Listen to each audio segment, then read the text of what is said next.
Good evening, good afternoon, everybody. Welcome to Howling About Entertainment on this November 29th, the last live stream of the month before we roll into December. And we have got some fun stuff to talk about. Let's really quickly say hello to the chat as we're getting rolling here. Lord Thoth too. Lord Thoth, both on the stream and in the chat. My goodness, good to see you. Just another red shirt. Hail, sir. Glad to have you. Rayron VR, always good to see you. Glad to have you in the chat.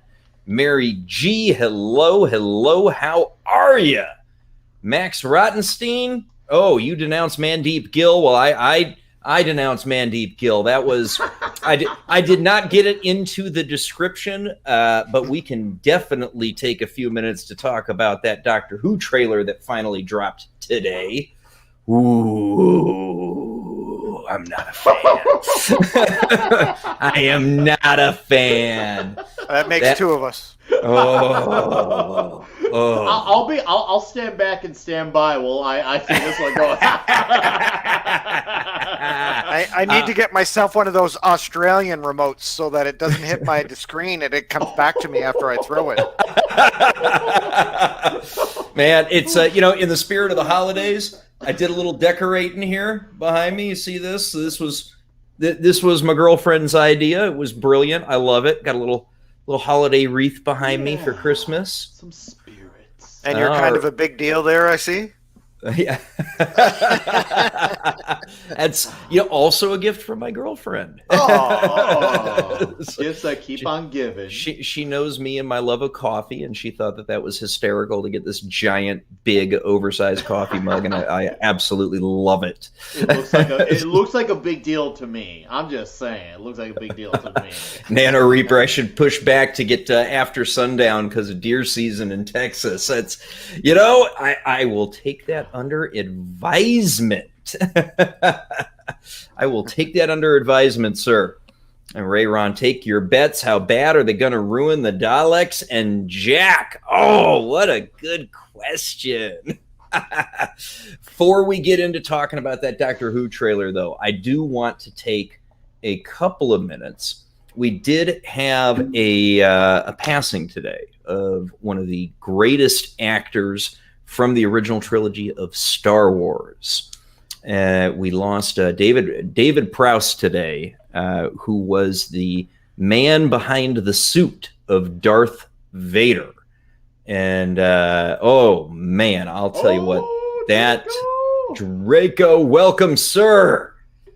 Oh, man. So that was, we got that news. I saw it this morning. I assume it happened overnight or earlier today. Yeah, exactly, man. The guy was he was a very, very talented actor, because one of the things that he could do was convey emotion without having his face shown, which is something that we're getting to see reprised a bit with whomever is typically behind the suit of Mando, which is sometimes our boy Pedro and sometimes his stunt actors. So, and then, oh God, I hadn't seen that, Nano Reaper. I am sorry to hear that. Not shocking though, I suppose. Alex, good to have you. One of these days, I am going to learn how to pronounce your name properly, my friend. Before we get into that, though, let's do a quick intro to the panel. By golly, Mr. 32 Flavor Flaves, how are you this afternoon? I'm good, man. How are you doing?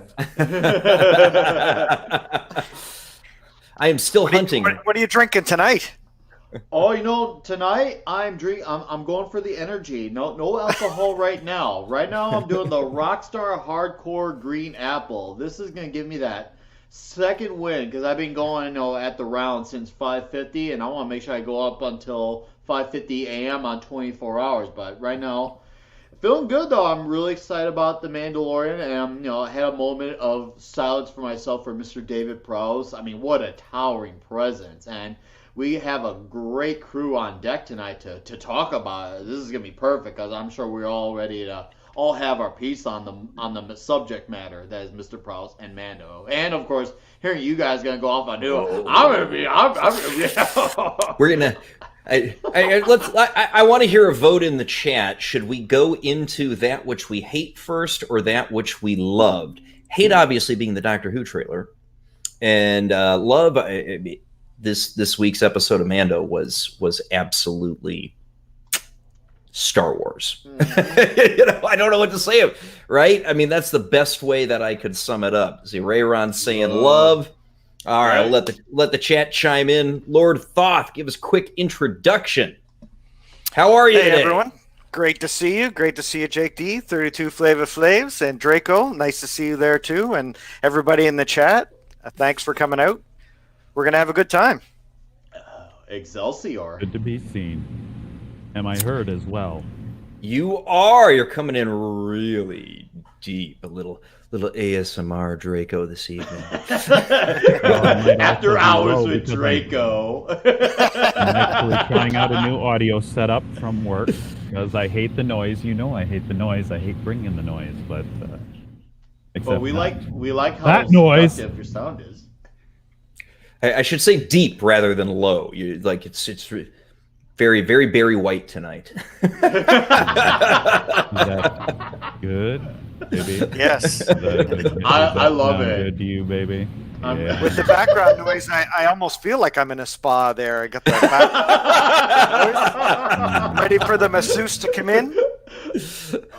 Oh, hey, this is not that kind of channel, Thoth. If you need to go to the hub for a little masseuse action, we'll be here waiting for you, my brother. My back is a little sore there. This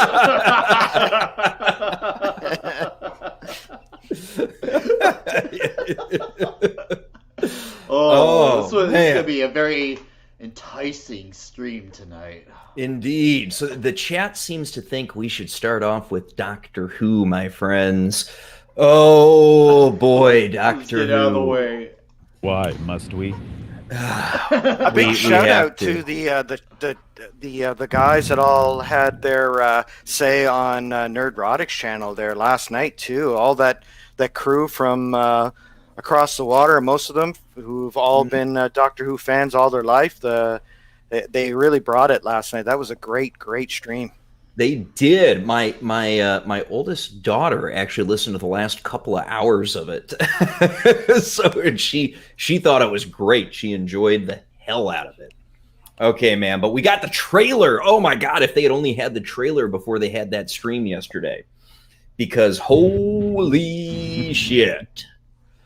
So, let's do a quick recap of what we saw in the trailer. I'm not going to run it because the BBC had shut the stream down. So, because, BBC don't like it when we talk bad about them.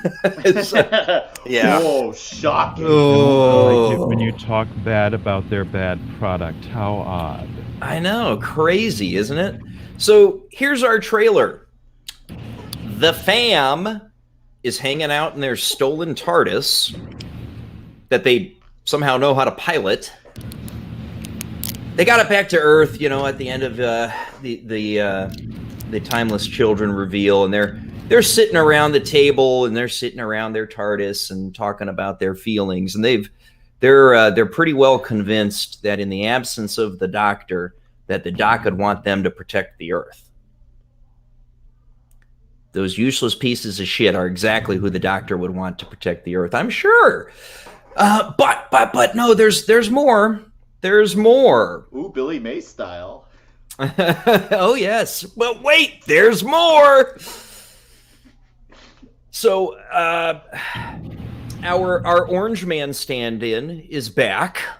Oh, you don't say. You guys remember Arachnids from the UK, the Orange Man? Absolutely. Yeah, he's back. And now he's got Daleks. Yeah, Mr. Big from Sex and the City. He's back and he's got Daleks. And by God, they're going to be the greatest thing ever since sliced bread. I imagine they'll make him a lot of money. And the fam is running around trying to stop the Daleks without the Doctor.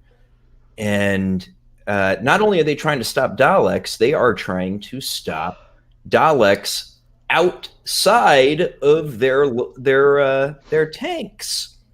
There's a bunch of the little, squiddy, brainy interior organic Dalek pieces all over the place in this trailer. And without their shell. Not only do we have an Orange Man bad stand-in in this episode, but wait, there's more! Oh, no. We get a Margaret Thatcher stand-in as well! And she introduces the Daleks as her new security drones. Wait, haven't we seen this somewhere before? Anyone remember the Ironsides from Matt Smith's era? Yeah. I remember the Ironsides. They were also Daleks controlled by the British government. So we get this recycled again. And then we get just the saddest part of the trailer really is Captain Jack Harkness is back again. And presumably this was what he was actually filming when he did his little episode 5 cameo for last year.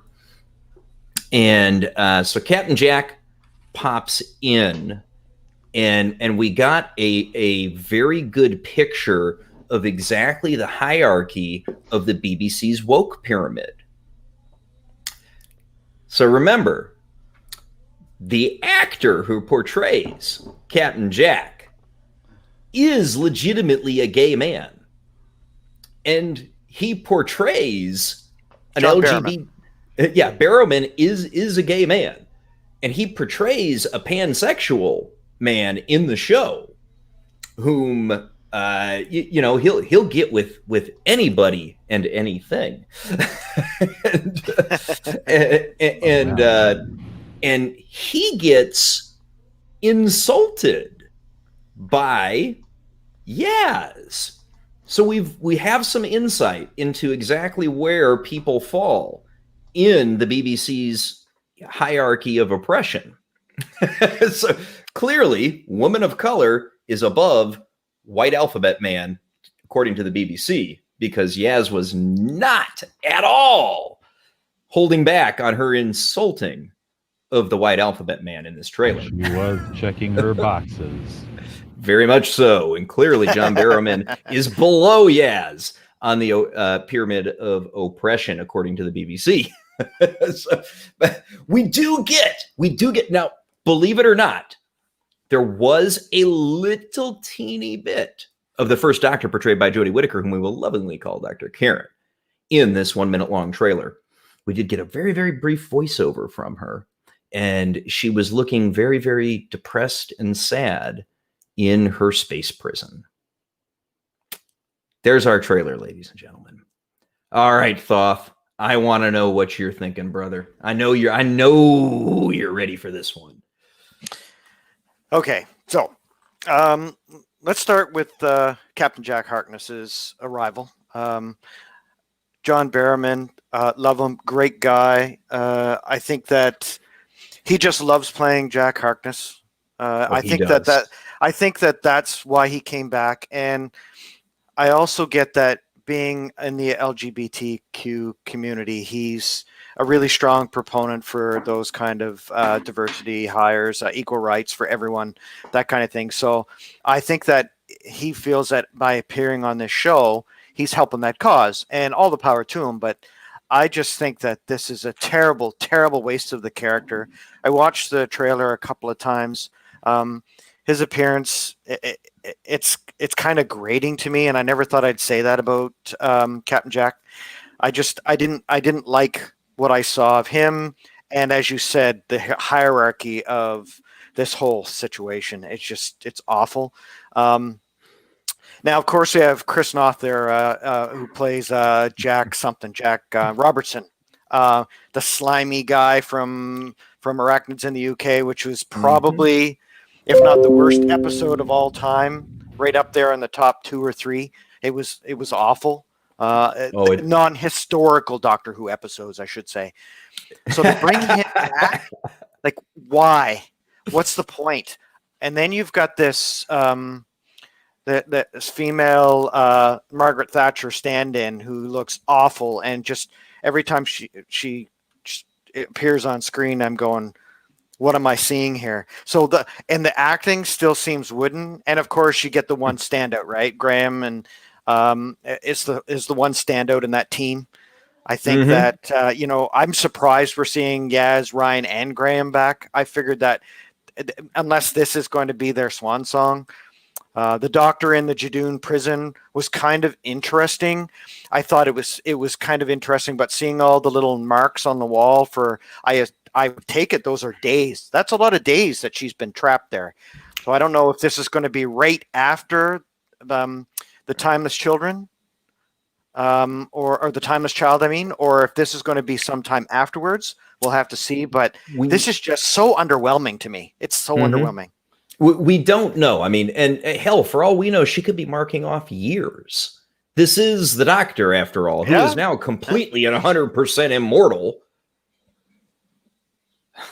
It could, it could be. I would be surprised if that's the case, but it could be. Yeah, I mean, we'll see. She could have been marking off years. Who the hell knows? And Clobberin times. I completely agree. Barrowman did look really old in this trailer. And oh man, that was the most stark thing that I noticed about the trailer was just how old Barrowman looks, which, I mean, it's a shame because what we all remember about Captain Jack is, of course, his vibrancy and his lust for life and all the things in it. I'm surprised when he said, "I'm immortal," he didn't say, "and gay." well, because that wouldn't. Because they have to announce themselves, right? Right, but he's not gay. I mean, he's all Jack he loved everybody. He did. Everybody equally. Omnisexual, baby. Exactly. Yeah, I just think that that he is starting to look old, and to play that part, it's all. I'm surprised they didn't use any of the reverse aging technology that they have now in TV, and knock off a few years. Well, I mean, I don't think the BBC can afford it. Quite honestly, I mean, they're already spending ungodly amounts of extra money because they're hiring a bunch of people who don't know the job in order to produce the shows, and then they're doing all of that with COOF protocols on top of that. So I don't think they can afford it. I really don't. You're probably right. But other than that, they're really trying hard to sewer this, aren't they? I thought that it was going to be to the point whereby it can't get any more awful, and that seems to be every single time I see a trailer or an episode of this filth. It's awful. I didn't think they could go any further, but no, I was wrong. Oh, yeah. Draco, thoughts, reactions? Have you had a chance to see the trailer yet? I know you may have been at work when it dropped. Yeah, I was at work, and I was involved in I was involved in a more interesting geek conversation at the time, actually. Discussing other things that definitely drive me more positive than the current state of Doctor Who. Now, I am a latecomer. As most of my life I had known kind of who and what Doctor Who was, but did not find it in my media to actually latch on to and see how it waned out in the late 80s and early 90s or whenever that was, to only see it come back. And because I was watching a lot of Canadian science fiction paid for with American money, I saw this little feature for Reboot come out, and I thought, well, that's interesting, although it's a little strange based on what I heard. And then I heard about the new Doctor Who for the 21st century. Now, I have been lamenting the issues created by Chibnall for Doctor Who, but I listened to how you explained the trailer, and I'm going, yeah, this sounds like exactly what I would expect, especially since we've heard about what they were going to do. They were going to bring Jack Harkness back for one or another reason. They were going to bring him back, and they were going to check that box. And I think the most interesting thing about it, you could say, is just the encyclopedic nature of exactly where they place his box in relation to what's her name? Yaz. Family Yaz thing, whatever. Where her box is in relation to his box, and it's like, yeah, that's at least interesting from a purely well, at least they have some kind of standardization about this until people out of control, and then Lord only knows what the science will say about that. But yeah, I'm not going to speak too much more on it because I haven't seen it, but it just sounds like what I've come to expect from what I hear coming out of the Chibnall verse. Yeah, it was. It absolutely was. And then, of course, we're getting this on New Year's Day as opposed to Christmas because, you know, old Chibi, he can't truck with Christmas, man. He's got you know, more important check boxes to hit, and one of them is definitely not celebrating Christmas. So, oh man, it's just damn frustrating for me to see what they've done to Doctor Who. It's just sad. And Geek Tripology says they had a madman in a box. Now they got rid of the man. The box is going away, and now they have a mad, cranky lady. So there's your Dr. Karen, exactly. And she wants to talk to your manager, Geek Tripology. Let me tell you what, mi hermano. Well, Mandip Gill and the Doctor, there's been lots of rumors going around that they're going to have a little bit of an affair. And so, yes, we can go further down. And I've always appreciated not having a romantic relationship in the show. You can have the sexual tension and the attractiveness as, you know, as you're going to have from anybody with anybody else. Sometimes it doesn't matter, sex, creed, color, religion, whatever, you can be attracted to anybody else, right? So I don't have a problem with that, but the Doctor should not be in those kind of relationships. I mean, Rose was that relationship, and what we saw at the end was perfect. They never consummated their relationship. They never had that kind of a relationship, especially when you're thousands of years old, right? I don't want to see them go down that road. I want them to stay platonic. You know, they can have a really close friendship. That's awesome.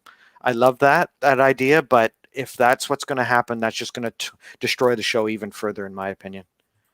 You know, I think Just Another Red Shirt has absolutely nailed it. Don't you think she looks angry?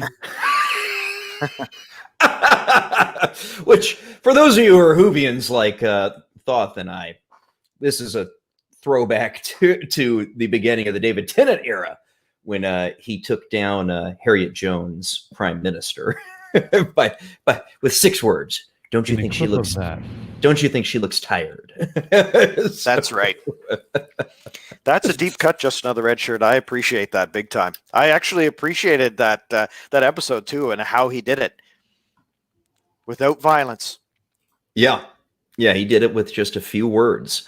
You know, so yeah, Clobbering Times has been a hardcore Doctor Who fan for 38 years. Because of that, he subjected himself to the disgusting Chibi era after being highly disappointed by the writing of the Capaldi era. And I agree. The writing in the Capaldi era was not the same quality that we got from the Tennant and Smith eras.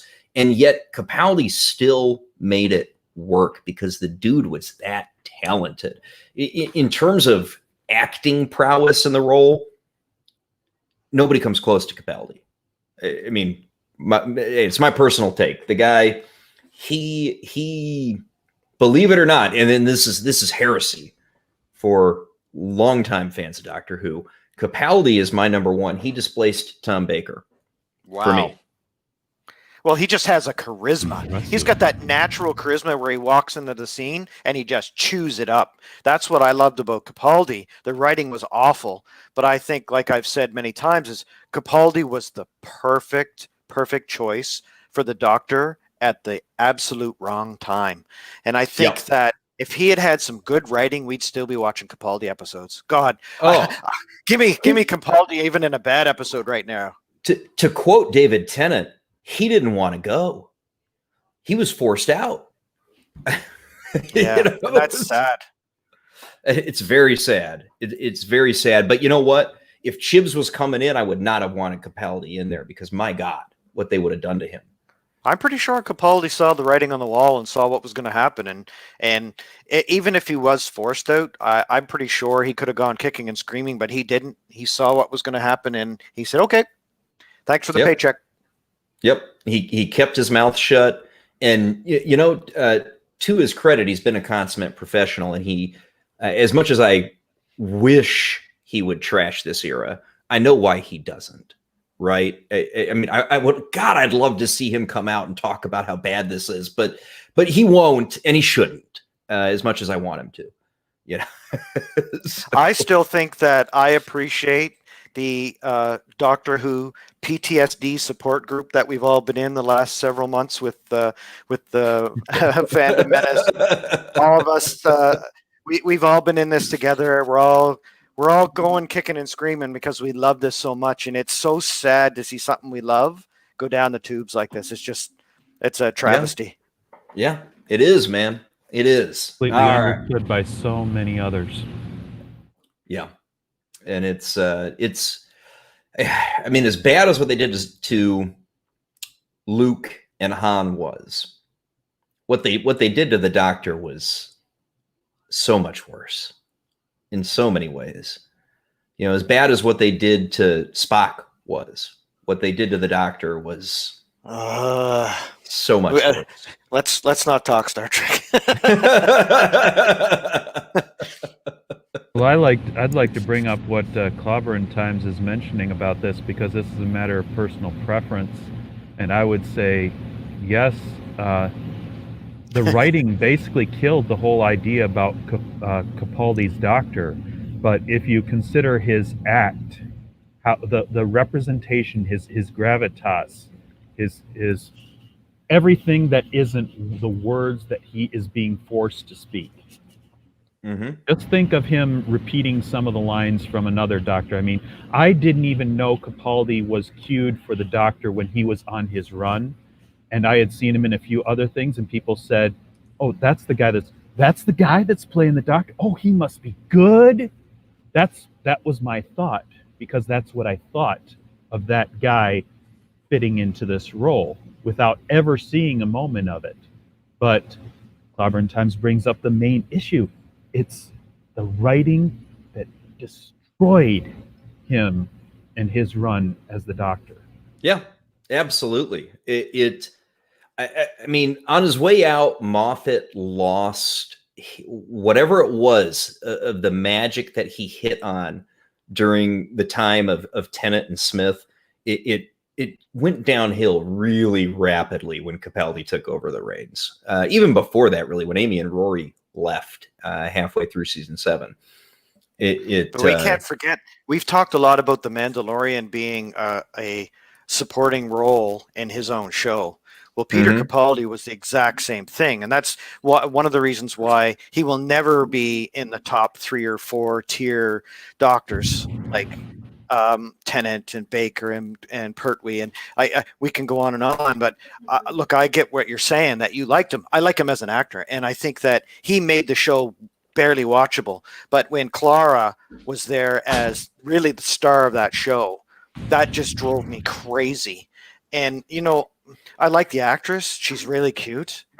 But she just destroyed the show for me. I don't know what everybody else thinks about that, but I know that there's a lot of pushback on Clara as the companion, and I liked her as the Dalek, but I don't like her as the superhero that she was, this immortal superstar.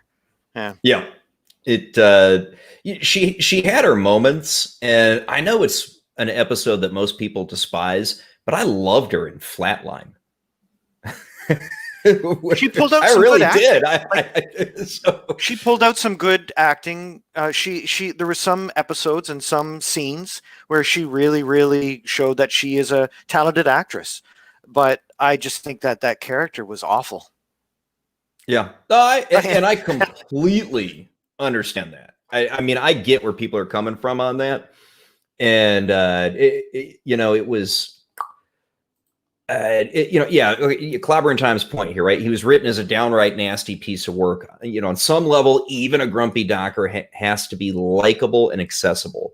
He acted more like Malcolm Tucker than the Doctor, and I definitely see where you're coming from there, Clobber and Times.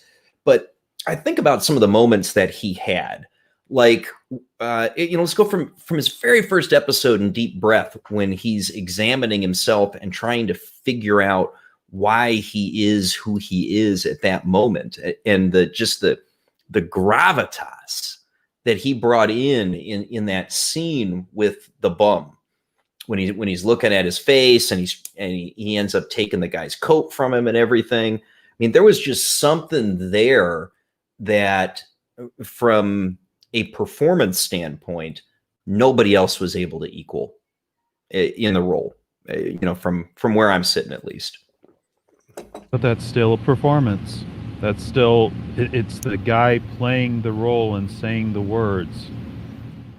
Because I'm fully in that. I want to separate him from that role. If you put him with these characters and you put him in these situations, he is excellent at representing himself. But you're going to see this all across the gamut. We're going to see fans who see him for his performance, and you're going to see fans who see Clara and who listen to the words and the writing, and who see the scenes set up and how he is set aside in his own show. And this is where you're going to get the mix of every single fan is going to take away their own take from this based on what they put as the valid and salient issues on that.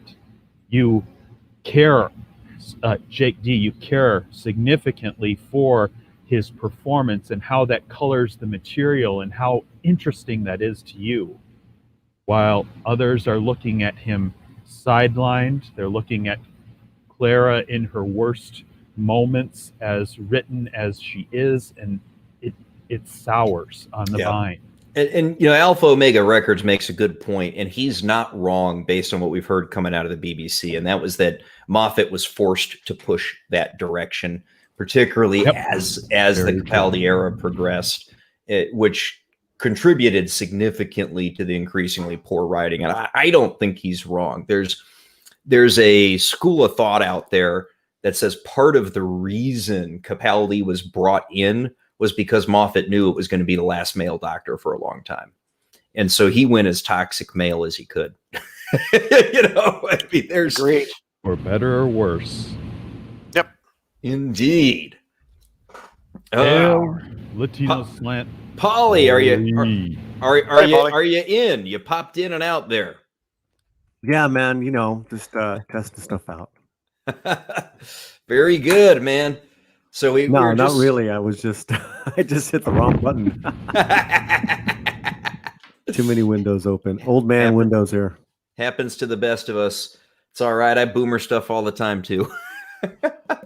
How's it going? Or are we still talking about Doctor Who? I think we were just wrapping up talking about our reaction to the trailer that hit today. Did you see it yourself, Polly? Or fair enough. All right, man. We are getting ready to move into I barely call the Mandalorian.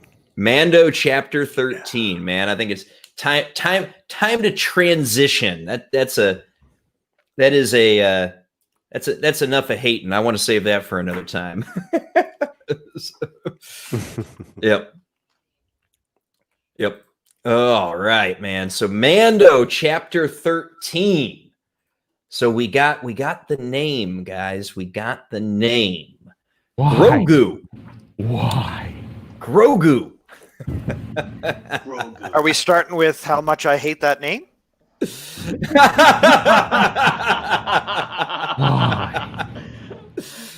Oh, That sounds like somebody's 6-year-old created that character's name. it may have. I said this earlier to somebody. Maybe There are have. so many ways I could make like a 2-syllable Yoda-ish name, and Grogu is one of the farthest from the top of the list. Yeah, even Yaddle. I mean, you go back to Yaddle was bad too. Yoda is just so classic. It just speaks serenity and wise. The name just that's kind of, I don't know if that's, well, obviously there is part of the character in the movies. Although when we first meet him, he was a little bit insane and crazy, which was awesome. Yeah. But I mean, Grogu, is that like a porridge, or is it? It just sounds like something that I should spray on my lawn. I mean, just another red shirt thinks it sounds like an exotic space disease, you know. So I mean, hopefully this does not mean that the writers from STD are intruding, because that would be a bad thing. I think we're safe from that, though. Yeah. The only other thing I was thinking of when I heard that name was, did somebody try, and I don't know if they succeeded or failed at picking a name that across all possible languages that they could actually search on, is there any possible way that this name could offend anybody or be a bad word in any language or something like that? Because this would have been on the minds of current day writers, but I don't know. That's just so. Yeah, I'm sure it was. No, you're right. You're right, Draco. I agree. That's probably what it was. They all sat in the room and they went, can we be as least offensive as possible? Not great, but it doesn't They could have offend named him anyone, Bob. as far as we can tell. Bob. I like how you guys went negative when Jake D said, "Can we talk about something positive first?" Well, I want to get it out of the way. I Bunch of punks, man. I mean, Yeah, I stand by. Yeah. I stand by my 9.5 out of Ollie 10 likes rating on the Grogu. episode. I love stand Grogu. by it. Grogu's cool. To me, Grogu is like very like the whole theme of that episode was very samurai. Grogu. I loved it. I loved it. Oh, I bet Lucas was a part of that. What? I like it when you say it that way. I think I Grogu. like it better because you say it like a samurai would. But they didn't say it like a samurai in the show. You went, No, they his name didn't. is Grogu. Well, I went, think I saw "Oh." it twice, and I think Ahsoka said it like kind of had like a little flavor to it.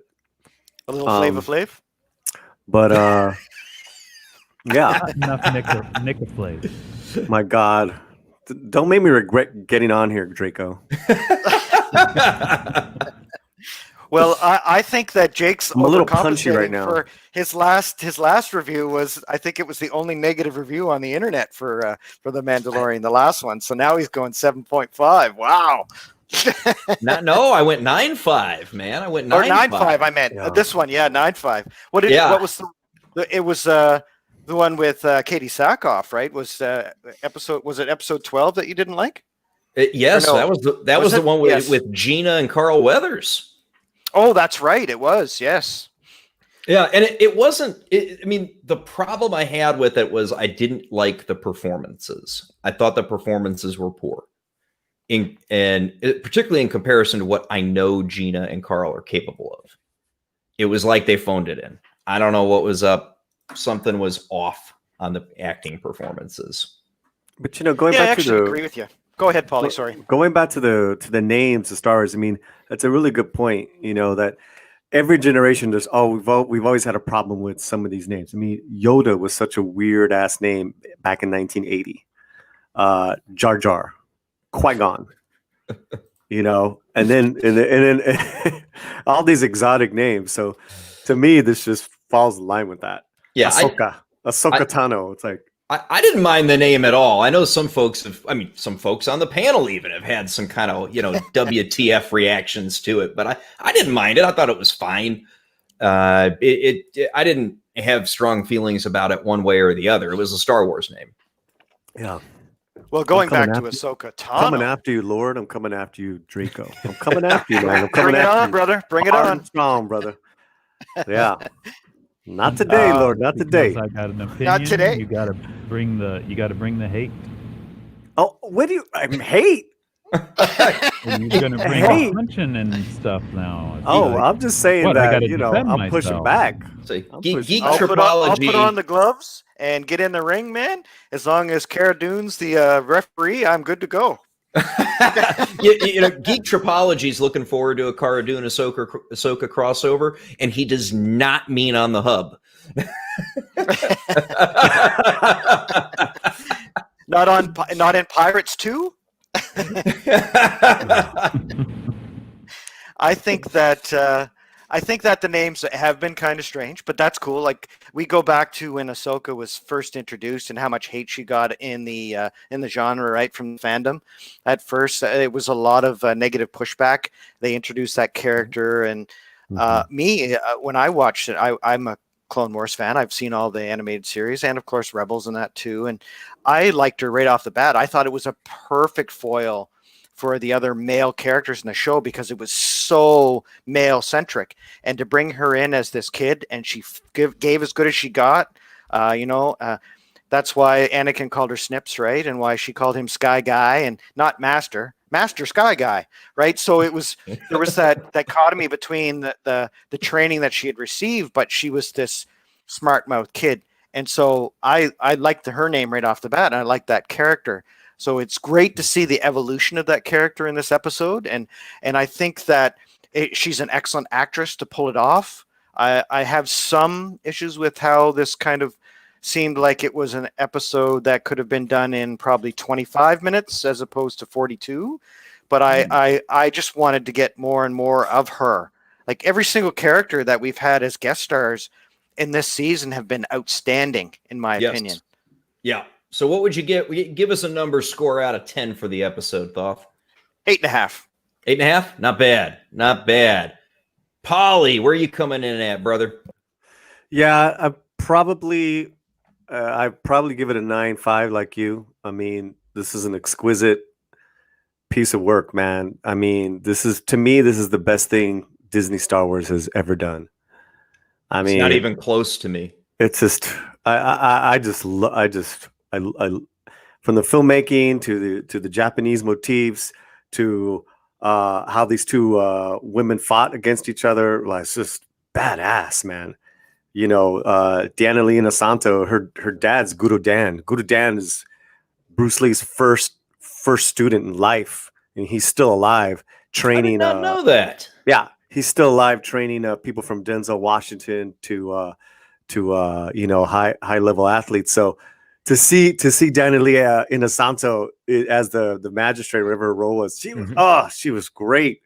It's a great. I thought she was a really good adversary. And I mean, that fight was when they were digging in when Ahsoka was digging her foot in. It was like, oh, this is dope. Yeah, I mean, I got the distinct impression throughout that fight that the only reason it was even remotely competitive was because Ahsoka was holding back. Agreed. Although we don't really know. We don't know what kind of training that the magistrate, Elsbeth, right? Elsbeth was her name. Yep. We don't know what kind of training she had.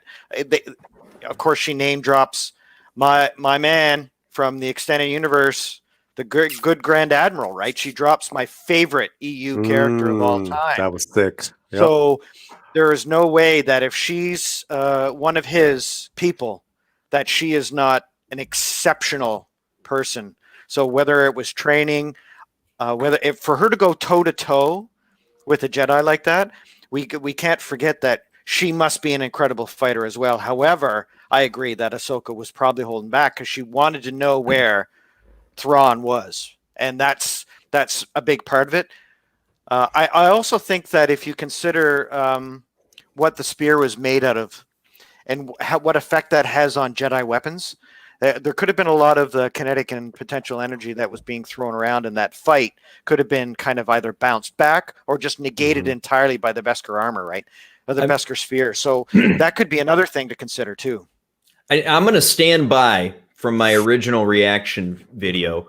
When they locked blades to end the fight, all Ahsoka's got to do is go like this. The fight's over. Well, Her yeah, fingers because are cut there wasn't off. any finger guards. You're right. Yeah. It's an unfortunate trait of lightsaber combat is that we rarely take into account just how deadly those things are and how much small moves can play into a fight. Yeah. But the thing is that I'm jumping in here. I'm almost more interested because I do like so many parts of this episode.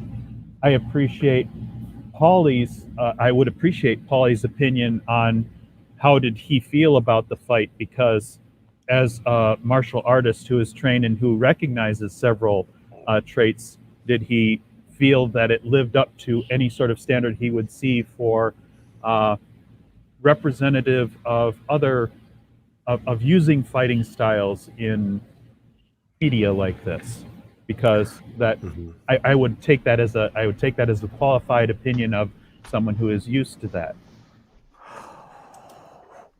Well, Yeah. okay, all right. So, great question. So, someone said earlier, like, why wasn't this shorter? Like the length of the episode? Big D brought up. Right. I thought it was Did you bring it up? No, or did you? No, Thoth brought that up. I'm with you though, Paulie. I thought the length was perfect. Yeah, I thought this was a perfect length because they slowed down. The show slowed down, right? And I love that there was so much you still didn't know about Ahsoka, but there was a lot of information we got in this in the storytelling, and the lead up between these two women. And then when he got to these two women, it slowed down even more. Time stood still. It's like a very kabuki, very Japanese, beautifully shot. Just everything's gonna stop, guys. The action, what was a great shot was the one before it, when Ahsoka was on top of that wall behind the Mandalorian. Yep. Right, and he's like, I all right, love that. he's got this. Yeah. I'm gonna turn around. And the face-off between the Mandalorian and the captain. Mm-hmm. AKA Kyle Reese. Yes. I did not know that until I watched your review, Nick. Oh, really? All the way through that show, I was trying to bring up his name in my memory, and I still did. It keeps leaving me because it won't sit in my head anymore. But now you bring up Kyle Reese. Yes, that I recognized him. Michael Biehn. Michael Biehn. Yeah. So, and I'm going like, you see him, and it's once he stops Bean's character, the captain, he stops the guy outside, and you see Ahsoka over the edge of him, and it's like it all comes down to this moment and the pace. That's why I feel it is of appropriate length, that the pacing built up a lot to this. It was the setting, it was being on this different, interesting planet. It's several things that led into it. It's story beats. Matter of fact, I said last week, and I would explain that in more depth, that I thought these episodes were like cartoons, because usually they tend to be thin. There's a lot more gravity in this episode simply because of taking time, putting moments in that it's not just the video game moving sequence to sequence. It is also, if you sit in an episode and if you care about the material that's going on, and that's part of the photography, the directing, the take. I mean, I gotta give kudos to Filoni for this episode. He did an excellent job, and the director of photography, whose name I do not have on hand here, he did excellent, and just setting up these shots and making. I tend to think that Filoni was taking care of Ahsoka because it's his character. But the thing is that everything about this, it just inures you in the story.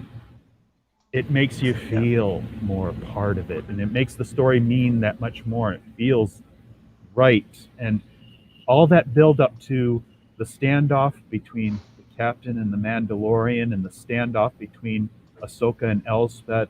It is probably the best thing I've seen in Mandalorian that I've seen so far. And you It was talk about cinematic. and then you talk about the strategy of the fight, the chess playing of I guarantee you if these characters were both I guarantee if these characters were both men, it would have been kind of something more what you were thinking of, Jake D, as far as why you just cut the, do that move right there. This was a technical fight, and Ahsoka wanted information, so she wasn't about to maybe go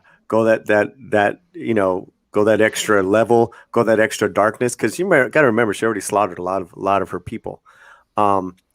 So I just Unless thought she had also to. too with that, yeah. And I also thought with that weapon, with something so long, it takes away a lot of attack from Ahsoka that Ahsoka would possibly have.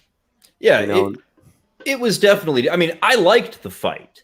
And like Oh, I say, it was a quibble for me. It's just like, and it's over. Yeah. Well, I could see a lot of already been brought up. It's I could see about some information. Go ahead, Thoth.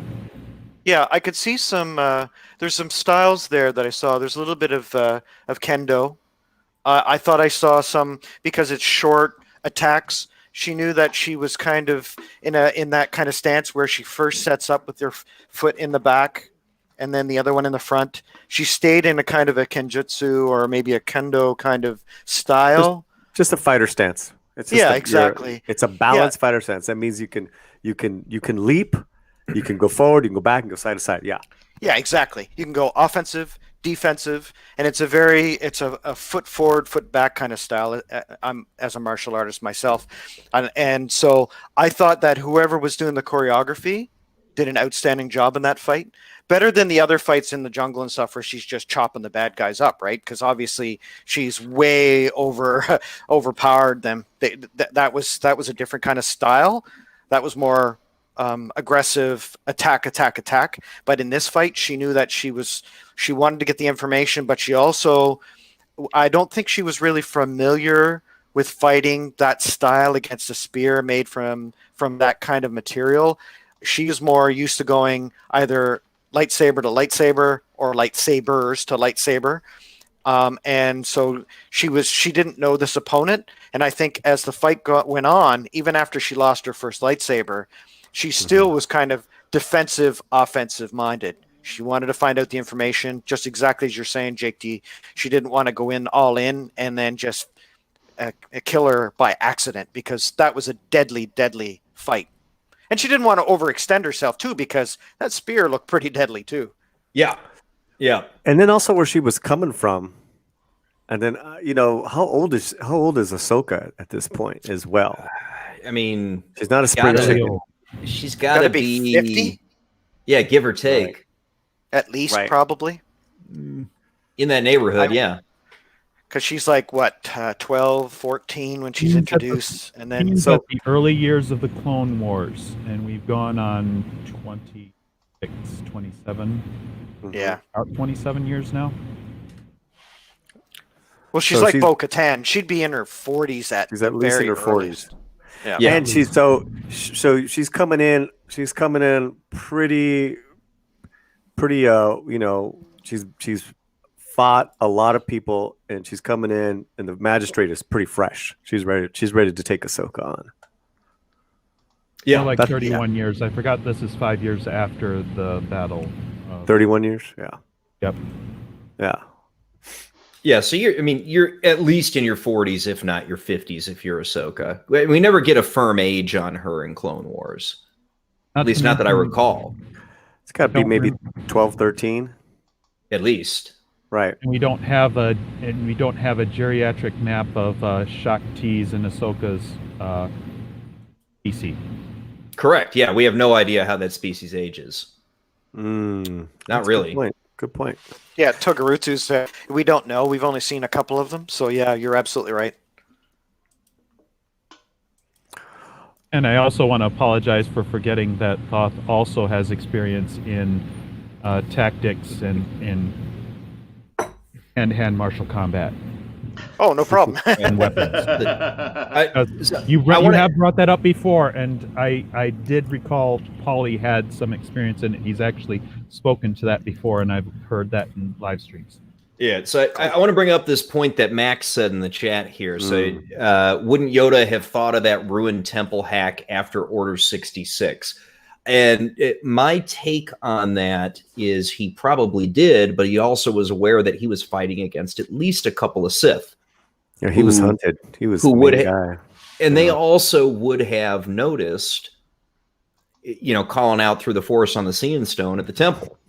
I mean, at this point, Ahsoka assumes there's no Sith left, and it's safe to call out to the Jedi. I mean, my take. I could be wrong, but that's my assumption as to why Yoda didn't do that while Ahsoka did suggest it.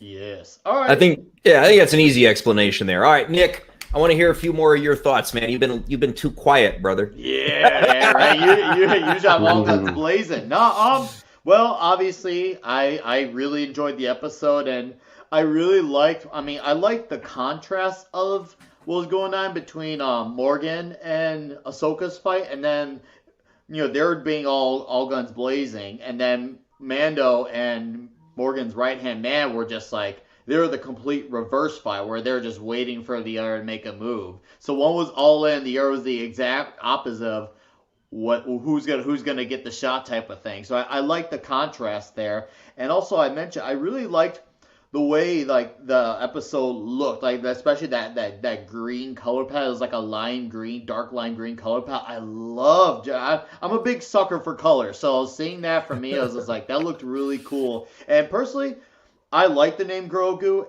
My worry was that his name was gonna somehow end up being like Yoda Jr. So I was just like, oh. Yes, it didn't happen. So part of me was just like, oh, they didn't go the lazy route. So you could say what you will about Grogu. That's fine. Everyone's got their opinions. But I was just glad that they actually went for an actual name and not just so. Because, sometimes, historically speaking, if you wait long enough, sometimes things like that end up becoming that. Just because it's like, well, we've already gone this far with the name, so we might as well just stick with it type of thing. And they didn't go that route, so I'm glad that happened. And what else? Well, obviously Rosario Dawson. With her, obviously she is great as Ahsoka. But what's even more telling is here's what I've been wondering with her. She's got a beef with Thrawn. Now I wonder, will that continue into what would be her own spin-off show? Because I feel like that is heavily hinted. In order, I feel like that storyline is too important to make it a side thing on the Mandalorian show. Also, it would take too much away from Mandalorian's show anyway. So I'm hoping like this would be her mission for her show, and that could be like some mini series, one season style thing, or who knows, it'll probably go longer since money. But just trying to think in like a perfect world run by Nick and Star Wars. Like this would be her mission to find Thrawn, the who, what, when, where, and why, the 5 W's, and the how, of course, so H. So So I like that direction that we have this whole mission, and I'm curious that we have extra mystery and I said on my review, like the way the episode, the happenings of it was very conventional, very basic, but it's just the execution of how everything played out was what made it so good. The execution made up for that tenfold, and that's what matters at the end of the day. Not everything needs to be some art piece of epic cinematic storytelling. It needs to just be a well done story with some bonus action and awesome cool shit as a big side dish. So, and this show delivered that in spades, and I was just frothing at the mouth. So, okay, go ahead. Like other things that really impressed me this episode, and I agree with you, the color palette that was used, the cinematography for this particular episode, all lights out. But what really struck me, particularly because it's been a complaint by some people in the past, the scoring in this episode was perfect. Oh, I loved it. Like you, I guess you and I are on that ship as well. We're on that Ludwig train. So yeah. I dig the music. I feel like it works for this specific setting for this TV show type of thing. I mean, yeah, I know Clone Wars used the John Williams and whatnot, but I do like Ludwig's score, especially there's some really tense moments he uses for tense part, and it really does fit. Like, if you take that John Williams bias out, I know that's going to be a hot take for some, but if you really imagine like a fitting sound, it does work. Like, at least in my opinion, it does work. Does anybody know what instrument that was wood piping the Mando theme? I was wondering about that. I'm like, I have no idea. I loved it. I loved it. That's a good question. Yeah, which one? Question. So, about a third of the way through the episode, when he was saying goodbye to Grogu, they played his Mando theme, but they did it with some type of wood instrument, and I don't know what it was. A pan flute, but I didn't get a good hear of it. That's what popped to my head too, but I don't know. Yeah, that was cool. Yeah, I loved it. That was tight. I also I'm telling you, man, everything was working. That music was excellent. That was another piece to the puzzle. Geek Tripology. Geek Tripology. See, this is why we asked the chat, right? Yeah. Geek Tripology, we appreciate you. Hell yeah. I'm telling you, man. Music is another thing that adds that atmosphere. I mean, music is critical to your emotional connection. And I mean, we've been dissatisfied with music from various productions before. That is one of the things that we really need from a Star Wars production, because John Williams set a bar.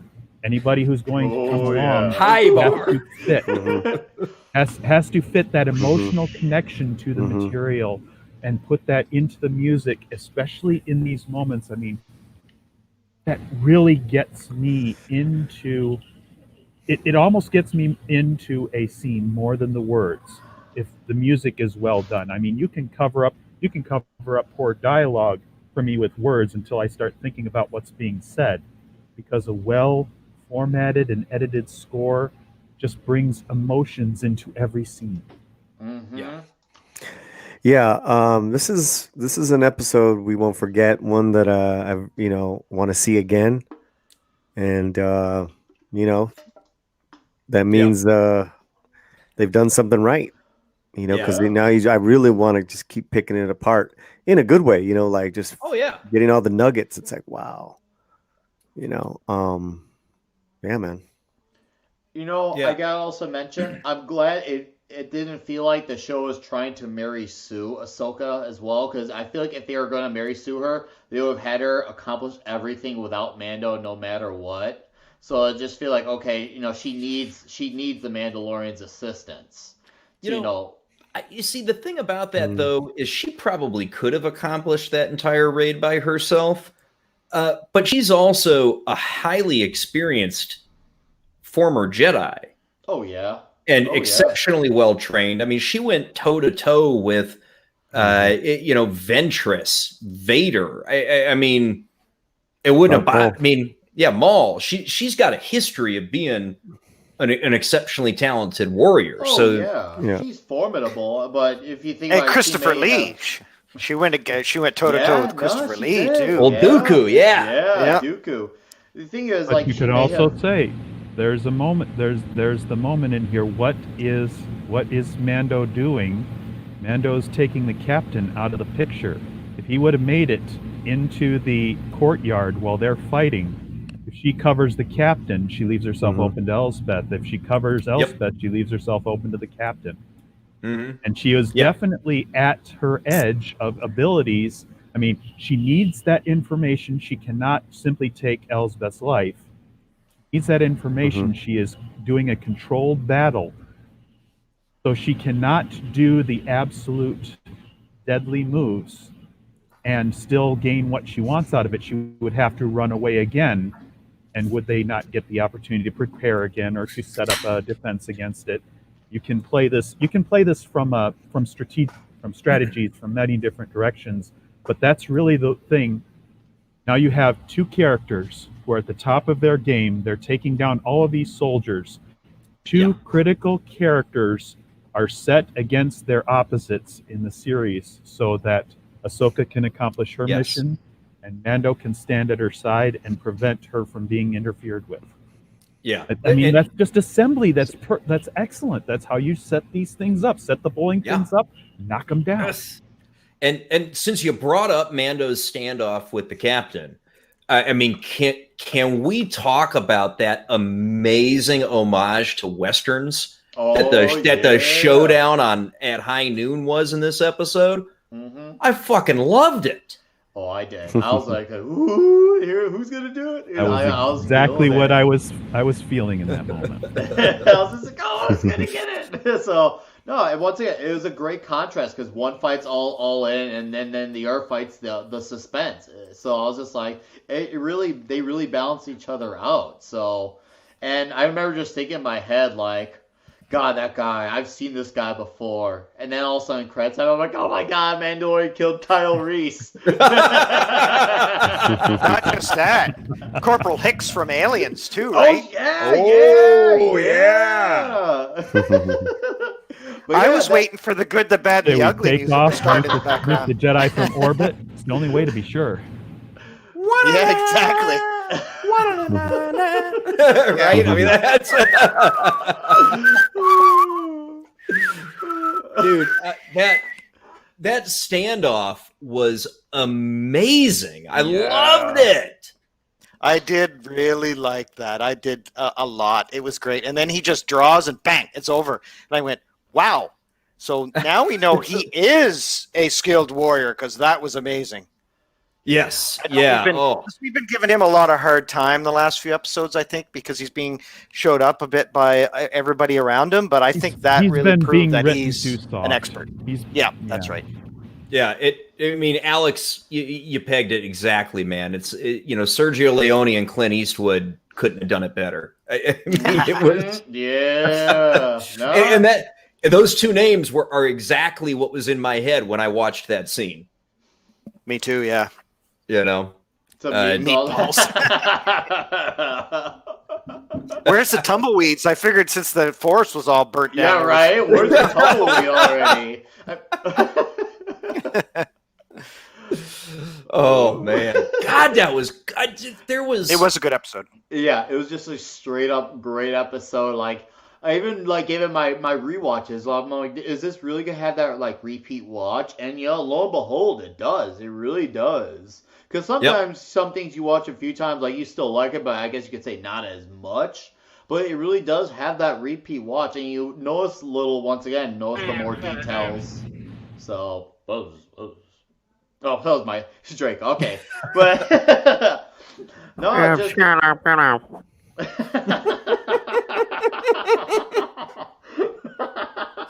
to do that. Right when I'm taking a drink, you had to do that, man. All right, Johnson, 10-4. 10-4, Johnson. No, I'm having trouble with the radar, sir. No, it's got to be a whole bunch of words that are inaudible, but then there's Lord Thoth. Roger.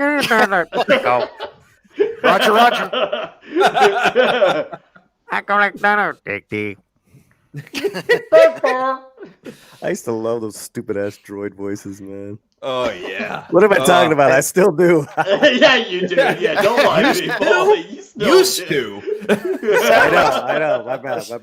This is why I'm on here.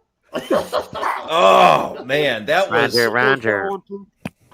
God, I loved hearing the stormtroopers there last episode too, though, when they start talking. Yeah, that was pretty good too. You hear the. Oh yeah, did you see that new speeder? Yeah. Yeah, it was everything about this episode was, and I'm gonna quote. I believe it was Just Another Red Shirt during my review Friday morning. This was Star Wars. Yes. Yes. There's no other way to say it. I mean, this was Star Wars. Mm-hmm. Without the romanticized part in the background, we see how dark it's gotten in the galaxy. All these people are slaves; they're being tortured. We see the planet is almost destroyed, and yet this this woman is living in the lap of luxury. You see, it was almost a Japanese garden. Like he had the water, he had the plants, and it was it was so idyllic, right? And then you see what the people are going through outside those doors. And you're right, Paulie. Yeah, I mean, it was like you might as well have been in feudal Japan, and the local magistrate is like, the tyrant, and, and then all the peasants. My girlfriend's comment was, fantastic. It was like the Forbidden City. Yes. What she said when we were watching it. It was, exactly the reaction they wanted us to have, I think.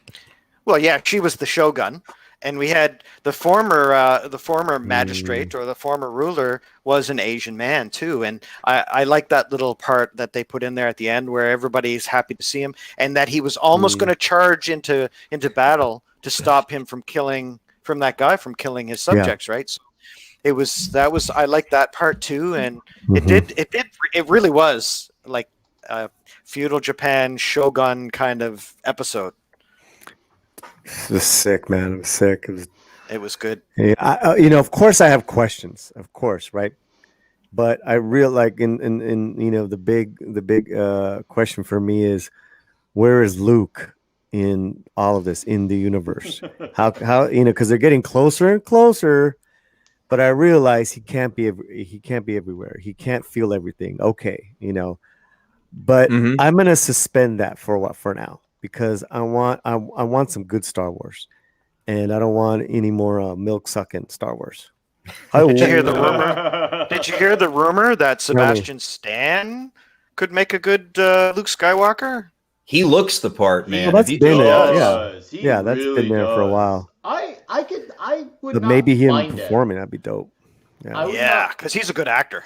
Yeah, it's fantastic. Yeah, I agree. No, that that would be sick. Remember we talked about this weeks and weeks ago. Like, what would be the big twist? What would because we know about all these. We have known about all these guest stars, and everything's fallen in place. Is there, when they put him on, when he puts Gorguru, now I can't say it, Gorguru onto the rock. Ragu. But trip out, because she basically said, I'm not going to teach him, but here's your final thing. Who's gonna reach out back? That's gonna be really good. Mm-hmm. Well, so that's a deep cut, right? So they mentioned Tython. So that originally appeared in books like, I don't know, 10, 12 years ago, where they were talking about Darth Bane. And they were talking about, in a lot of rumors I've been hearing before this season started, was they were considering doing this whole, the Old Republic lead in, because how you saw all the storyboards and everything, and everybody was making fun of dinosaurs and Star Wars and everything. Well, and diversity. No more war. No more. So Tython is supposedly based on expanded universe and the role playing game was out a few years ago, which I own. That was the original homeworld of the Jedi. So I don't know if what they're doing is they're going to try to bring this planet into canon, because I know how they love saying the word canon, and that Grogu might be going there. Now, when he reaches out, does he reach out and touch the dark side or the light side? Who responds? Does an ancient Sith spirit touch back, or maybe a Sith Lord who's out there that we haven't met yet, like we've seen in the Disney trilogy, or is it the light side? And so there's a couple of possibilities for the light side, right? And Luke is one. So someone had said in the chat, Heir to the Empire, because this is probably when the first book comes out, right? Which is roughly, 5 years after. Yeah, this is the same time. So they're on that part of they're in that part of the universe, meeting Thrawn, but they are in Coruscant. This is fascinating. Go ahead. Geek Tropology. Everything that was on the whiteboard was in this episode. Really? We had dinosaurs, diversity, They were kind of- lightsabers. well done organically. It was so They great. did kind of look like Brontosaurus burgers there. Those didn't were they? badass monsters, man. I like that you didn't see them. I like that we didn't see them. Yeah. He's not wrong. Diversity. No, he isn't. See, when shit's done right, then you realize, oh yeah, everyone was Asian in that or whatever. It's like, yeah, cool. Yeah, right? Lightsabers. Cool. But there was a lot of fighting. There was a lot of war, so I don't know. No more war in Star Wars. So Yoga goes the dark side. We're all laughing because we saw it was hidden, but then we just showed it, right? Oh, that reminds me of something, Jake D. That Ahsoka really balked when she saw his fear, his attachment to the Mandalorian, just like the Council did when they tested Anakin. It's like it's interesting because even though she rebelled against the Jedis and Jedi Council, she ends up being kind of like that she follows that dogma. It's like, if you're really independent, you should really, take Grogu on, man, and not leave him masked out. Yeah. Just don't Are we don't gonna- feed are we Grogu after midnight, guys. Alex is sending us a warning. Are we going to talk about the positive fatherly role model? And we have confirmed that. I know we've heard it before, but Ahsoka did say him, he. So we do know it's a boy child. So Grogu is boy. Mm-hmm. And so we have a father-son bond here. I love how she recognized the bond and how when he did that little where he had the device off the stick in from his ship, where Grogu picked it up with the Force and brought it to him. Right. So that was a really good scene whereby Grogu and Ahsoka didn't have that bond, but yet we saw that the Mandalorian and Grogu does have that bond, and I thought that was really nice. That did bring kind of a warm feeling that a good positive role model.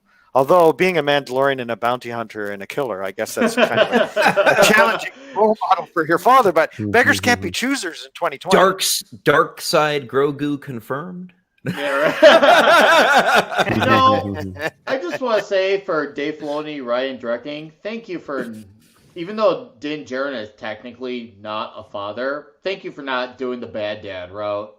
Thank you. So I'm just happy. Like, even though, like I say, it's obviously not biologically sound, but once again, between the fact that Grogu can connect with Mando and she notices that bond, like, I was just like, wow, and it didn't occur to me until my second view, they didn't go the bad dad route. Like, they actually made Grogu, work with him more than her. Because I was actually expecting, not even in spite of Mando, just like Jedi to Jedi, you would expect there to be a connection. But the fact that the child just, he's been around Mando, I'm like, oh, okay, that's surprised me in the best way. So I would have been okay with it for Ahsoka. I really would have if he had worked better with her. Because, once again, the connection. But the fact that because of the emotional connection, it's like, oh, hell yeah, dude. Cool. The chat's lighting it up, man. Yeah, right. I like this chat. Yeah, you guys are hopping, man. Keep that shit going. The chat is all over it. So I want to say real quick, a big welcome to Vigilante Williamson. Thank you for popping in, my friend.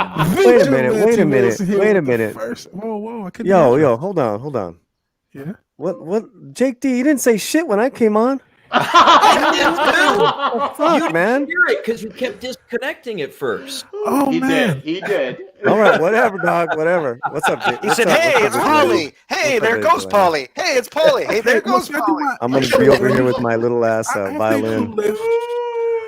I feel guilty. I'm going to include Latino Slant on my intro. So Vigilante Williamson and Latino Slant with another episode of Howling about entertainment with Jake D. Can we get some Japanese flutes to play in there? Nice. I have basically a studio in here, so I probably could get that going.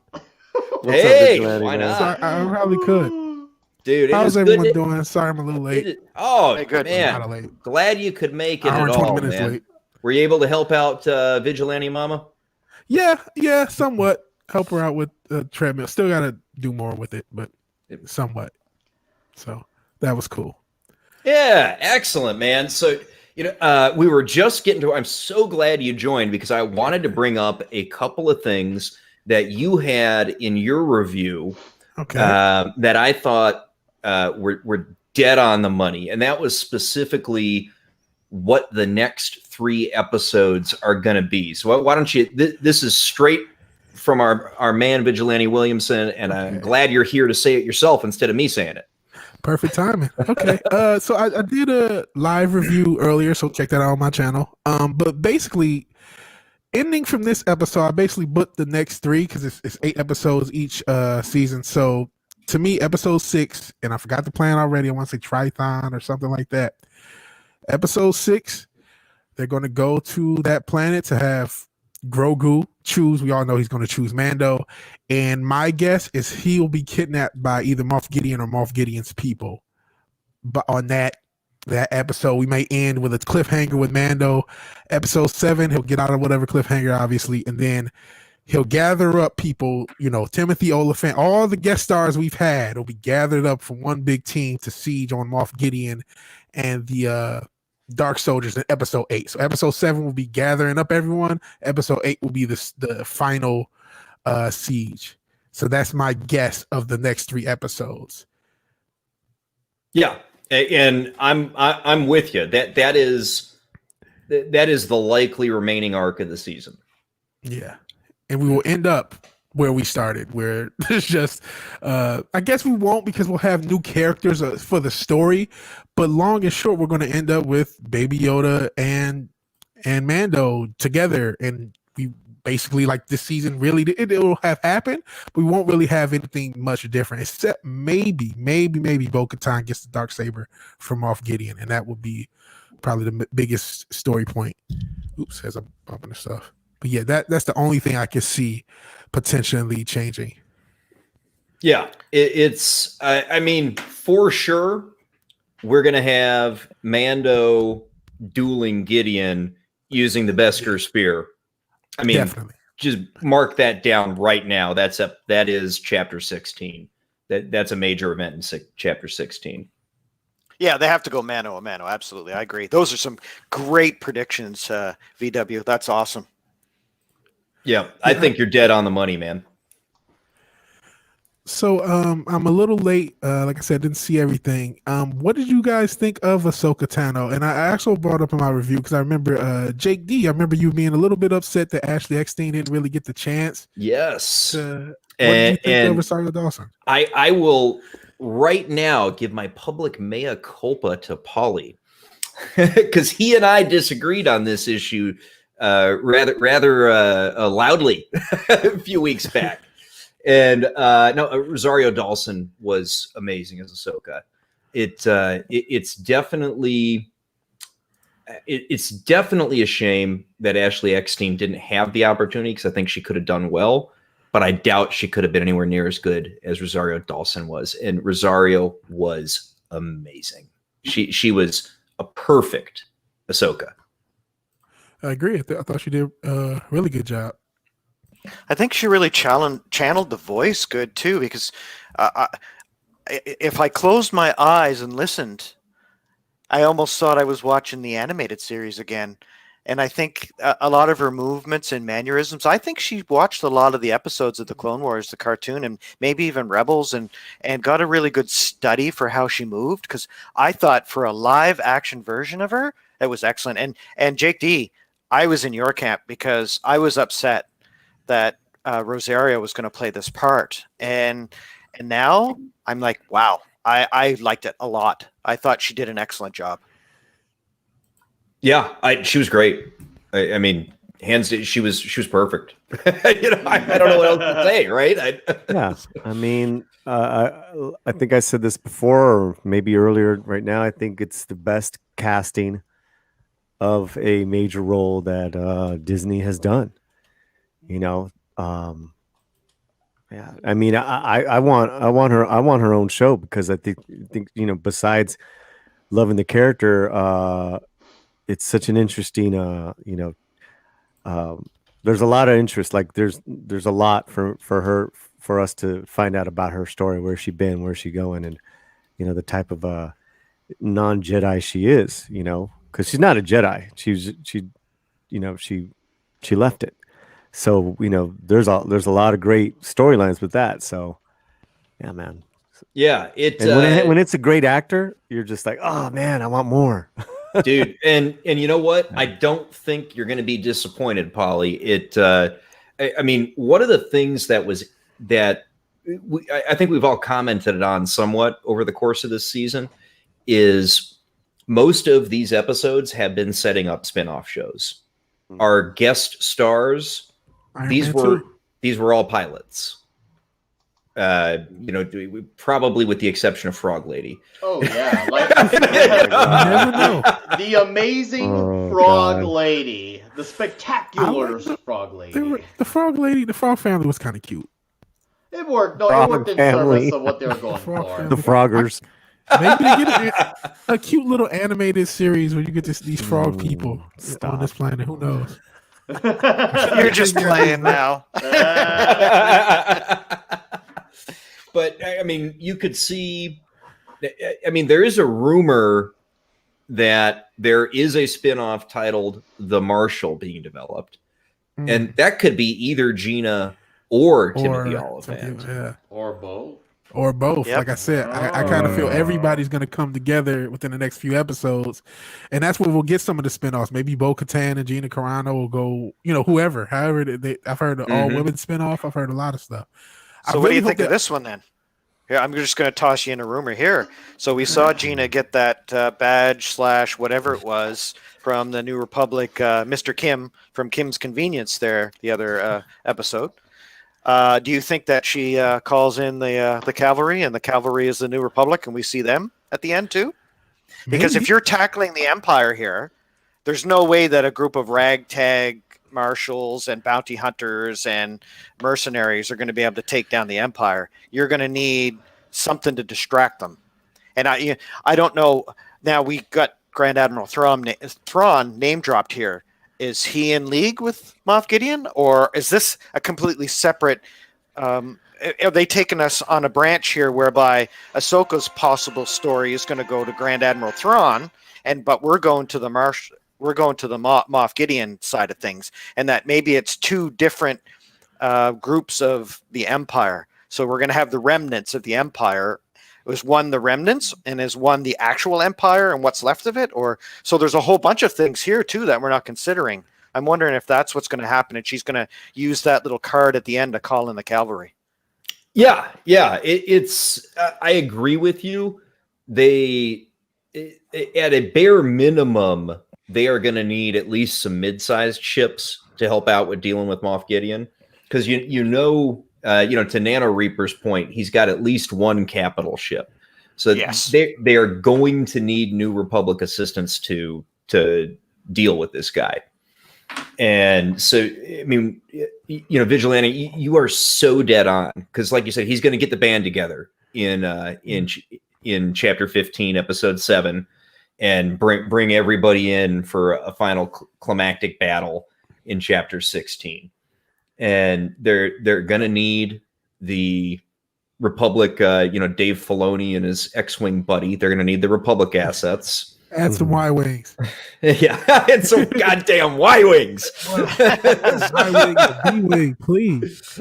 I'd love to see some B-wings, A-wings, Y-wings, X-wings. Yeah, please. And at least one Mon Calamari cruiser would be cool with it's a trap.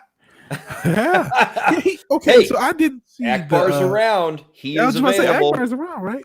Yeah. Because I didn't see the Disney tragedy. I saw the Force Awakens, but I did not see the Ash Jedi or the Fall of Soy Walker. So I don't really know what happened in those two movies. Like, I know like the main stuff because I've seen memes and stuff. I don't know.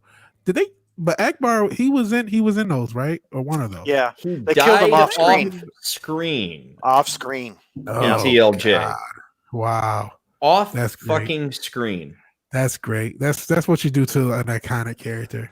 Yeah, exactly the actor was really, it broke down. He was really upset about it too, And a lot of fans were just livid about that. So, that whole thing with Leia using the Force when she's in space, That's why I didn't see it. Oh, Mary, I've never seen the meme. Mary Poppins away. Good God. But if you don't like Mary Poppins Leia, you must be an istaphobe. Remember that. It's Wait, the guys, I we're prefer trying- Guardians of the Galaxy Mary Poppins personally. I'm Mary Poppins. Mary Poppins, y'all. I noticed you did the G-rated version of that.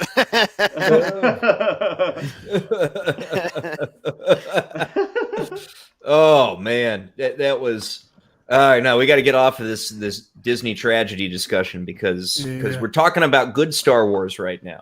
Good. Yes. Did you hear that, Disney? We said good Star Wars.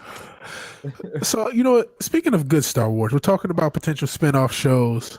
Do you guys what is everyone's gauge for how Star Wars will be as a franchise going forward? To me, the only way to save this franchise is 10 good seasons of The Mandalorian and 8 good seasons. You know what I mean? You need a long time. It's not going to be saved in the next couple of years. You're going to need a lot of material to in my case, or in my mind, wash out the taste of the Disney trilogy. Yeah. Rather that's a retcon, rather that's opening up the canon to multiple universe where you don't have to a soft retcon, whatever it is, or is it just ignoring? Just we're going to tell stories that have nothing to do with this. What's everyone's gauge for how that's going to go in the future? So far, I think Mandalorian's been 2 good seasons. They're almost going to get 2 good seasons in. That's more than a lot of series can say. So I'm cautiously optimistic personally, but what does everyone else think about the future of Star Wars? I'll let one of you guys start first. What do you think, Paulie? One, I think people's collective memory is a lot shorter, so they have that working for them. So you keep bringing out decent content because those movies were so bad. They're pretty forgettable. Like as far as like, I can't even remember what the Rise of Skywalker was all about. We'll never see it again. Now. They need to. That being said, it's sooner or later they're going to need to. They're going to need to address Luke Skywalker, our hero, and set it straight, get it right. And then if they do that along with the Vader film, oh boy! Oh man, I want that Vader film. It's in the same vein of Mando, right? Because these for better or worse, this is pretty decent Star Wars. So yeah. I'm with you, Alexander. Alexander's on point today. I'm hoping for the best, but expect the worst. Yeah, that's yeah. As Draco likes to say, stay frosty, right? Yup. Stay frosty, my friends. Yeah, and Ray Ron, ignore the sequels and enjoy the stories again. Yeah. So that's my quick take. Yeah, no, that's fair. That's fair. You need the Holy Inquisition to purge the woke cancer from Disney as a whole. So in short, if you want to save Disney, they'll need for Disney to go broke. No, so they're Disney, forced to purge. Well, and I was even going to say the Star Wars, they're so big that you're not going to get everything good out of Disney. And I almost think even with Star Wars itself, we had that Leslie Headland show. It's probably going to be trash. So there may still be pieces of trash that come out, but if the Favreau-Loney-verse is a good place to be, even if KK tries to ruin it, we could just always, that's not real, it's apocrypha. But the new Mandalorians or Boba Fett show that Favreau does, whatever he does, we'll just focus on that. I think that could be the future, and then not just for Star Wars, but for Disney. So if they want to do a woke Marvel movie, it's trash. But then if they come out with something good, you watch it. I think that's going to just be because you're still going to get your woke stuff. I mean, for me, if any of these shows, as long as I see Favreau's name on it, I'm good. Whether it's EP, whether it's producer, whether it's writer, whatever it is, if Favreau's name is on it, I'm going to be fine. Yeah, it's nice to have that assurance. I mean, going forward with the shows, I mean, obviously, we definitely need Mando's story fully flushed out, and I definitely feel like Ahsoka should definitely have something as well going forward, and definitely keep storytelling essential. I mean, I know that word's overused nowadays, but it really is.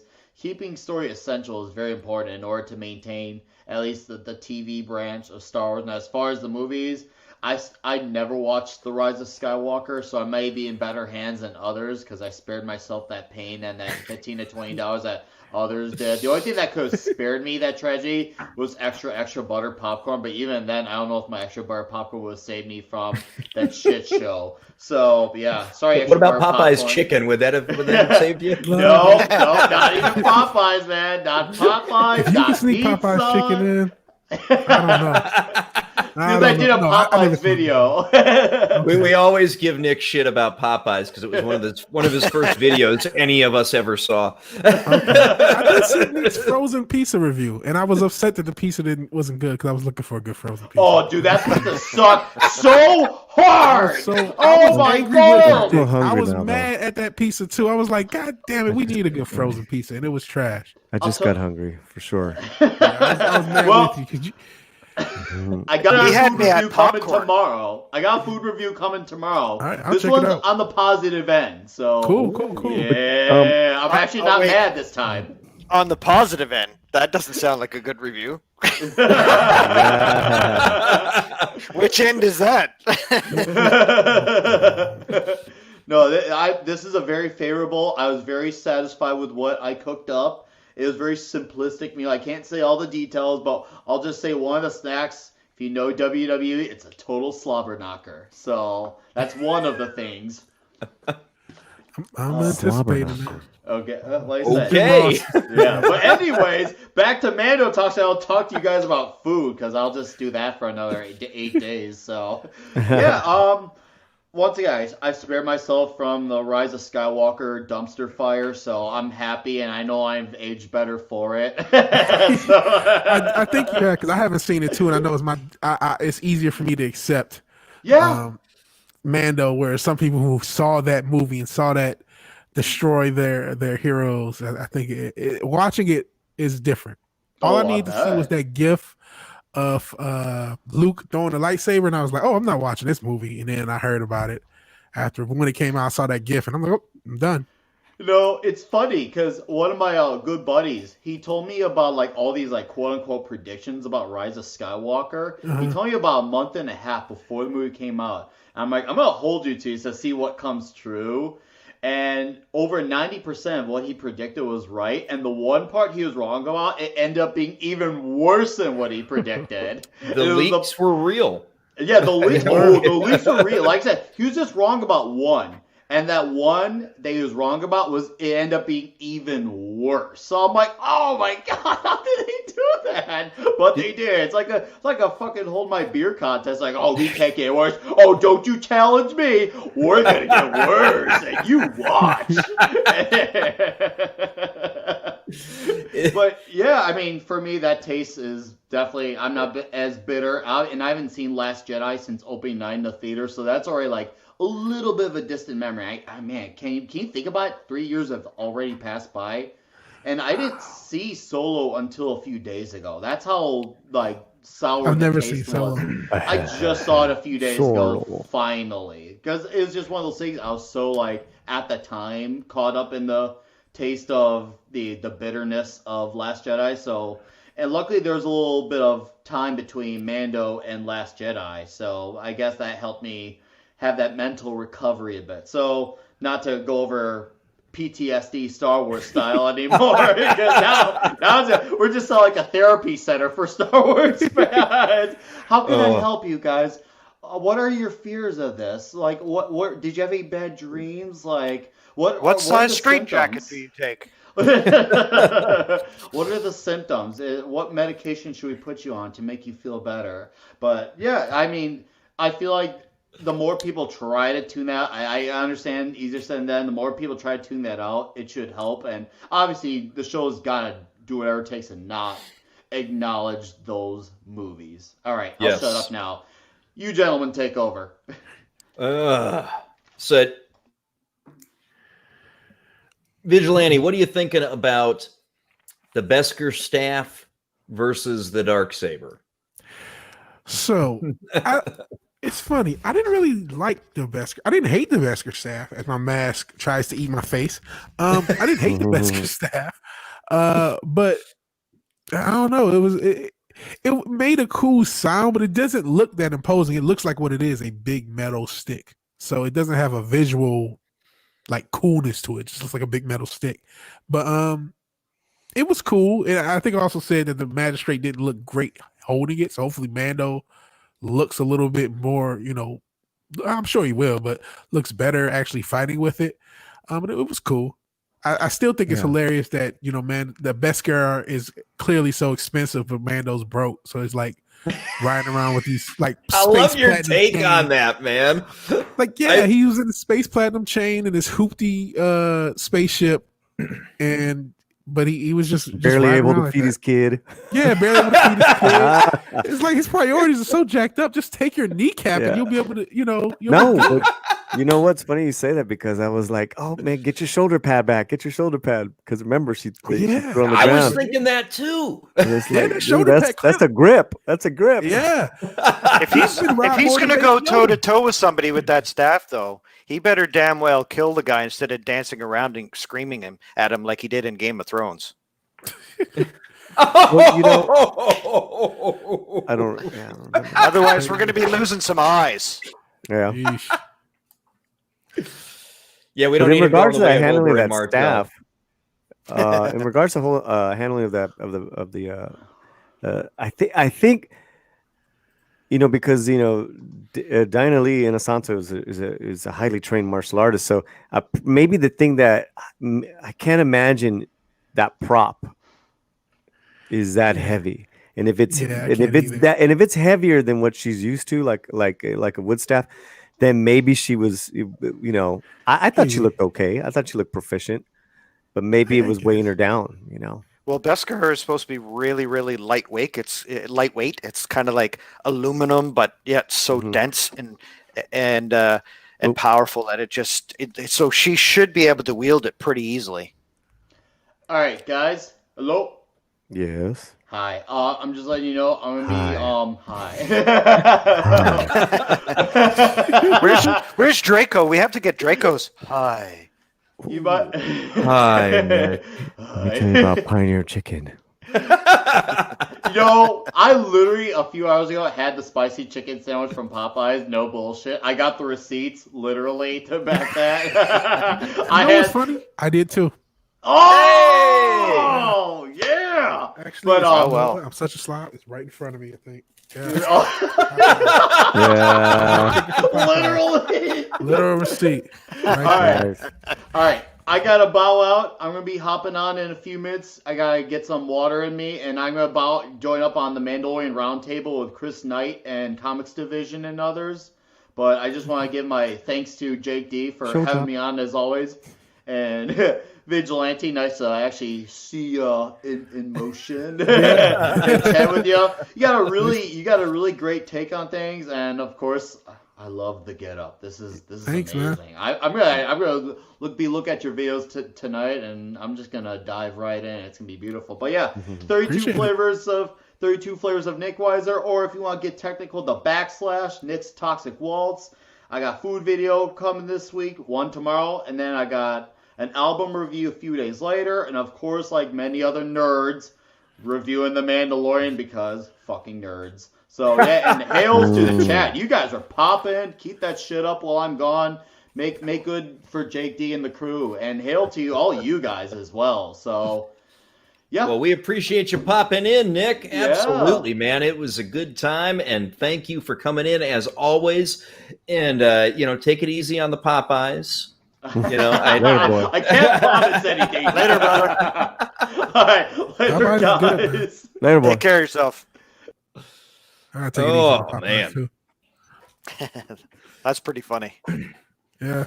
I hadn't thought about sort of that path for the next 3 chapters, Vigilante, and I mean, you were so just dead on right, in my opinion. It's there'll be minor differences from what you predicted, but I think you've got the general arc nailed.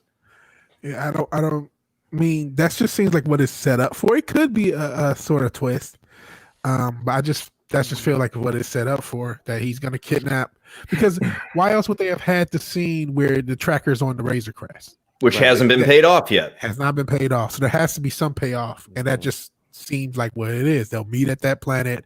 He'll end up losing Baby Yoda, and then he has to get the whole team together, which probably will include, like Lord Thoth said, the New Republic to handle Moff. And I don't know if Thrawn and Moff are together or they're separate little, I don't know, stretches of or separate little pieces of the Empire trying to grow back on their own, or if they're growing back together. And unfortunately, one thing I do feel with this Empire, the whole Empire plot regarding the Mandalorian or any spinoffs they do, is unfortunately it is going to lead to the First Order. Like, how doesn't it? How can they how far do they go? Like, if this goes 10 years, now we're only a few years away from the beginning of the sequel trilogies, right?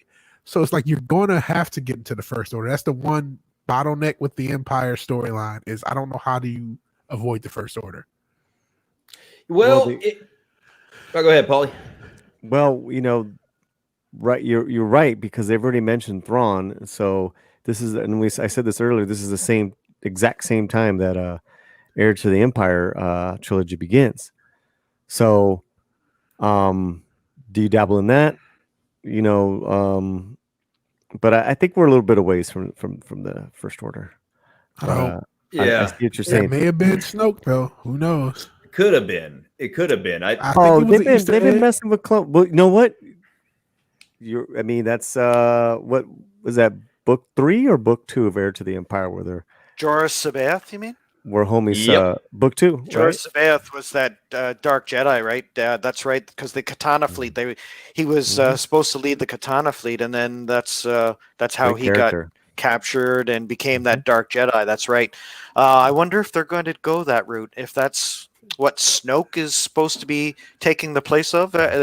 We could sit here and think about that, because that part of I think it was book 2 of the Heir to the Empire trilogy that they really he came on scene, if I remember correctly. It's been years since I read it, so yeah, that's an interesting supposition there.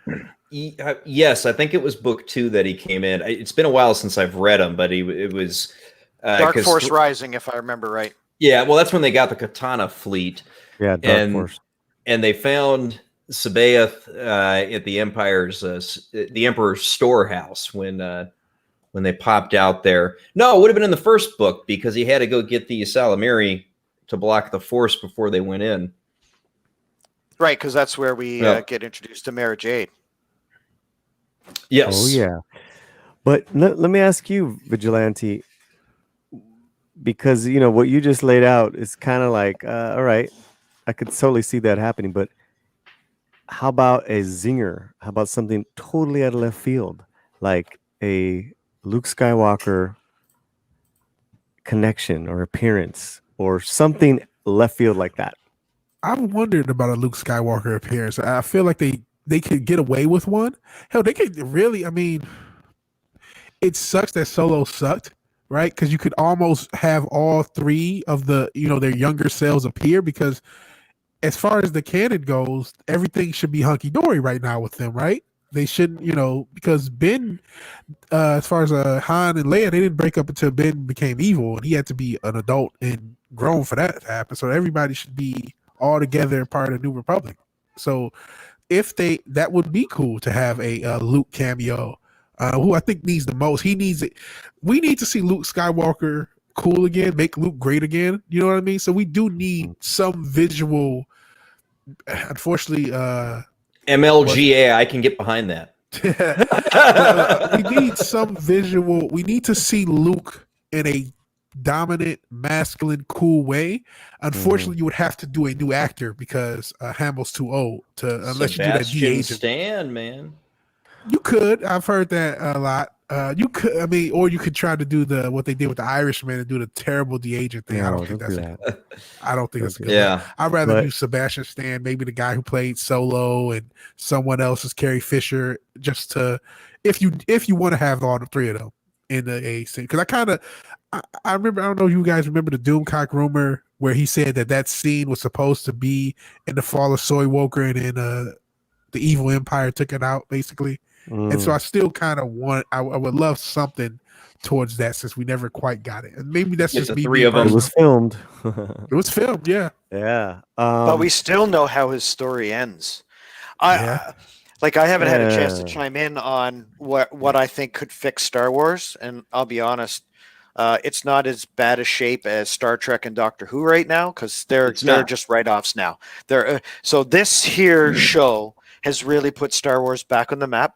I think a lot of people are kind of coming back to it, but the only audience for this show really are the diehard Star Wars fans who've stuck around, those of us who are fanatical Star Wars fans that just want to see it to see whether or not they can save it, and those people who are loving the marketing of this, the child and Grogu and cute, love, haha kind of stuff. And so the normies are watching this a little bit, but I think the ratings are still pretty bad. Right. The only way you fix this is this show remains a hit. You keep having Filoni and Favreau writing the ship. You have to make sure you keep an experienced writing staff or hire some of those real, true fans of Star Wars out there, no matter what race, color, creed, religion, sexual orientation, whatever they are. As long as they're good writers, you bring them in. If they have experience in sci-fi, that's a lot more important than that other stuff. I think you need to forget about the Disney trilogy and let it burn its way into the past and leave it there to die. I think you need to reorient these classic characters. We're not going to see Han again. We're not going to see Leia again, probably.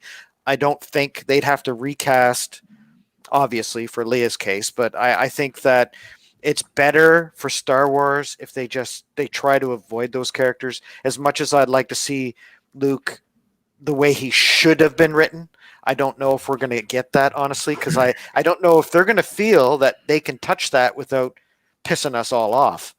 No matter what they do, we're really upset with everything that's happened in those movies. So I think that you have to get KK out of the mix. She's gone now pretty much anyway. Have these boys keep going. KK will be there forever. Maybe. KK will never die. She knows where the bodies are buried in Hollywood. She's not going anywhere. She may leave Lucasfilm. Maybe she'll be they'll hide her in a corner somewhere else in Disney, give her own production thing. But they're not going to fire KK, who made $5 billion in movies and all this other stuff. And again, Leslie Headland is not hired for her skill. She's hired because she was Weinstein's assistant, and Weinstein is not the only Weinstein in Hollywood. So I don't think KK will ever die, unfortunately. There's a lot of bodies buried. You're absolutely right. Yep. I think that People with the want to success get rid of of this them. show, the success of this show determines what we're going to see for Star Wars. I promise Very you true. that. I think that this is a barely noticeable success. This is not a woo, that's it. We're making billions of dollars here, because you still have the merchandise. You still have everything. Still isn't selling. Even Baby Yoda isn't really selling. So you have to change that whole opinion of what Star Wars is out there. And kids under the age of 30, are they watching the show? You may have some, but that's where your future is. When we grew up on Star Wars in the 70s and 80s, for those of us that old, we grew up on the original trilogy. Then you had the prequel trilogy come in, and another generation of Star Wars fans were created. So the problem with this new generation is they don't care about Star Wars. They don't care about the Disney trilogy because it was awful. Well, Yeah. And that's what you have to do. You have to create a future. And this show is a very small show behind a paywall. And that's the problem. I thought you was going to highlight Geek Topology, called KK Herpes. I thought that was great. Oh, that's coming next, man. I mean, Alex, I swear to God, you're not wrong. That is probably what the writers' room discussion before That is probably they what put that- out TFA was, right? You know, How about we make Star Wars about Star Wars? Nah, that won't work. KK is like herpes. She would go to latent state planets, come back right when you have a date. That's hey, if you have that, just don't go on 20 dates, man. Get that figured out. But yeah, I don't think KK's our hope is that KK will take her own division inside of Disney and leave Lucasfilm alone. That may happen. There's an off chance, but I'm nervous that it won't. And I think Headland's series is still happening. I'm hoping it's not the Bo-Katan series or whatever female spin. I hope that's a separate thing. But she's supposedly she's still doing press about this series like it's going to happen. So there's still going to be. It's not going to be the Cara Dune series. I promise you that. I doubt that. It won't be Bo-Katan either, because they keep saying it's in a different point in the timeline than we've ever explored. Yeah, just let them have it, and it'll crash and burn. Yeah. Mm-hmm. And that's the best place to put it, is a different space in the timeline. Right. So it please. Impact it. Yeah. And hope that I hope they do make it, and it does crash and burn, because it'll only reinforce that you need to do it like Mando. True. Very true. If they have the money to, who knows with Disney. But how many times can you come back to the well before nobody is going to watch this ever again? I guess Star Trek Discovery has proven that. I guess they can go back to the well several times and hurt everybody and make everybody hate a show, but yet still renew it for another season. Yeah. Yeah. And Alex makes a good point. It's, they made about $2 billion altogether. Sir, KK made about $2 billion. Yeah. Okay. They paid $4 billion for it. Then they added a couple more billion to make the 2 parks. So they're down. But I'm telling you, if they fire her, that's what the spin is going to be. Yep. Like those are very good points. That when you talk about profit, she's lost the money, or breaking even. Yeah, she just about lost the money. Or breaking even is a loss for Disney, and by those figures, and I do kind of remember that. But I'm telling you, they're going to tell. If she gets fired, the media spin is going to be, she made all the movie generation. They're not going to talk about how much it cost. They're not going to talk about how the Fall of Soy Walker basically did break even for how expensive it was. They were shooting a few weeks before it released. So that was a very expensive movie. They didn't make they made and a that billion, was not a bullshit rumor. That was real. Oh, it was real. True. It came out to be real. So you're right that she's not been profitable for Disney, but with her connections, because that's all she is. She is a groupie from the 80s who's still on based upon connections and has this spot at the head of something that's near and dear to all of our hearts. I'm one of the kids that actually was the sequel trilogy. It was the re-releases that got me into Star Wars in the 90s.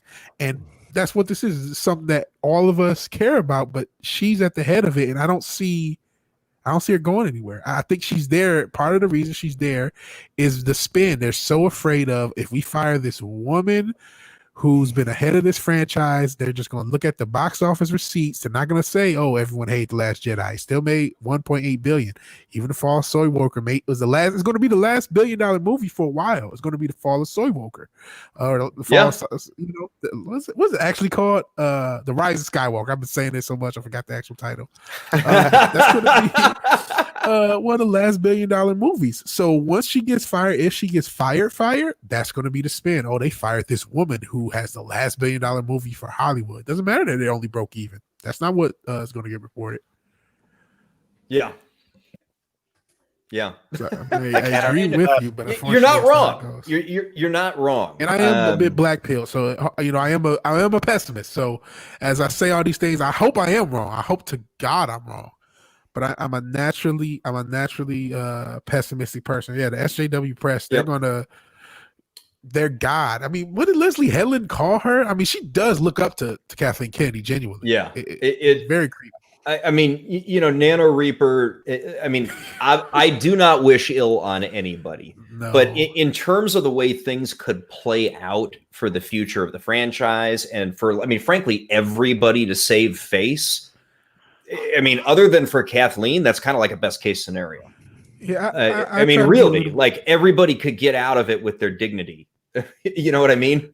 So to be a little bit more positive, I hope, and I actually have said this on my podcast about AOC. She said something about a homestead. Maybe she'll get a homestead instead of be president, and that's what I hope. Yeah, like Kathleen Kennedy will come to that conclusion. Like, what? I just don't want to do this. I'm just going to go get a farm somewhere, chill with these millions I grifted off of Disney, and live my life. That's the best hope for Kathleen Kennedy. If she wants to, unfortunately, I think she's got enough dirt to stay in Hollywood till till they don't care. Till someone says, you know what, just let it out. It's coming out anyway. We're firing you. But that's my own theory. It's just that's how everyone's moved, and that's just how Leslie Headland. I mean, the only reason I can see her having a job is still having dirt from working under Weinstein. Yeah. Yeah, I mean, Ray Ron makes a good point about Disney not looking long term, and they're looking at kind of they're looking at the nearest quarter earnings report, and so that focus is one of the biggest reasons why the Disney tragedy was so awful, because they wanted to punch out something with the name Star Wars on it as fast as they possibly could. And what they got was the JJ garbage. You want to know something that's actually also sad? They didn't even follow through with the Ash Jedi, which I didn't watch. I didn't see, just like Nickweiser did. So I don't have that same. I know the basic of what happened, but there was all even though I don't get the Reylo thing, Twilight was a huge movie. So if you get that market and if you had a plan where beginning, middle, and end, we were going to market towards the Twilight Reylos, even if it wasn't a good story, as long as you had a consistent story and didn't destroy original canon, you could have still did that. You know what I mean? You still could have made this about Rey and Ben, and it would have been goofy and awkward for, older fans. But as long as our characters weren't destroyed, you still could have done it. And you still could have got, there's still a lot of Reylos. Unfortunately, 10 years from now, they're going to be Reylo kids that are now Reylo adults. So that's going to be awkward when you have that fan base a little bit more vocal. But they didn't do that. They had no plan. There was no long-term plan. And it's insane to me. How can you spend? I'm sorry if I'm rambling, but how can you spend billions of dollars on a franchise, and even if you're the most evil, sadistic, mega SJW woke corporation, you should still have a woke beginning, woke middle, and a woke end. And they didn't do that. They had nothing. Here's a beginning, and then we'll just do another movie and hope and just make it not make sense, and then just do another movie and just not make sense. It's just how could Disney chapters of woke? Yeah, I agree. I'm with Geek Tripology on this one, Vigilante. Oh, I've never seen Twilight, bro. But oh God, here's the problem. I think you would be surprised at how many people are into something that weird, man. And on that note, it's not impossible, but you will like. I can't imagine Tabasco sauce in the butt. I think that's a perfect description for the Disney trilogy. I think that you got it. That was pretty funny. Yeah, I think going into this, just a quick succinct point. I think going into this, they didn't know what they had. They thought it was going to be printing money, free money. They thought that everybody was going to watch whatever slop they put out there. They hired the wrecker of Star Wars himself to come in and do that first movie, and I think a wrecker of Star Trek and Star Wars. I think that they had no plan. They just went in and said, "Well, we'll write it as we go," and look what happened. Yeah. I mean, we don't have to speculate anymore. We all saw the shit that they put out. I mean,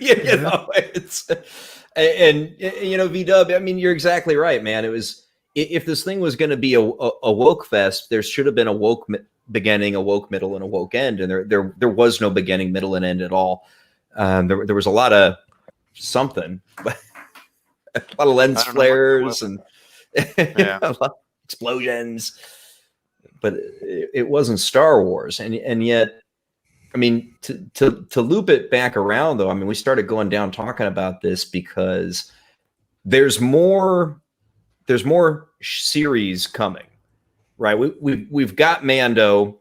We'll know what the future of Mando is in 2.5 weeks, right? Because we'll see chapter 16 and we'll have a good picture where season 3 is going to go.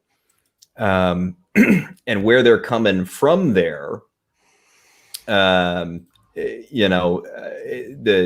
be Ahsoka, Gina, Katie Sackhoff, whatever have you, there's going to be a lot to go around. So, hey, Paulie, I think I saw you got to bounce out, brother. Yeah, I don't know how much longer you guys are going to go, but I got to go. Probably another 10 minutes or so. But yeah, no, you got to pop out, my friend. You want anything that you want to pitch before you go? Yeah. Normally wouldn't care, but this Thursday, I'm doing a very special show, guys. Please come on by. We are giving Christmas gift ideas from all independent small businesses. I'm lining up about, I'd say, 4 to 5 different business owners that are coming on the show. Like they're just their own entity, whether they're an artist, whether they have their own little business, they have something to sell that's worth you guys checking out, other than just hitting Amazon, hitting Walmart, hitting, So I put that together. It's going to be our Latino Slant Christmas gift idea show. All right, man. Outstanding idea, man. That is awesome.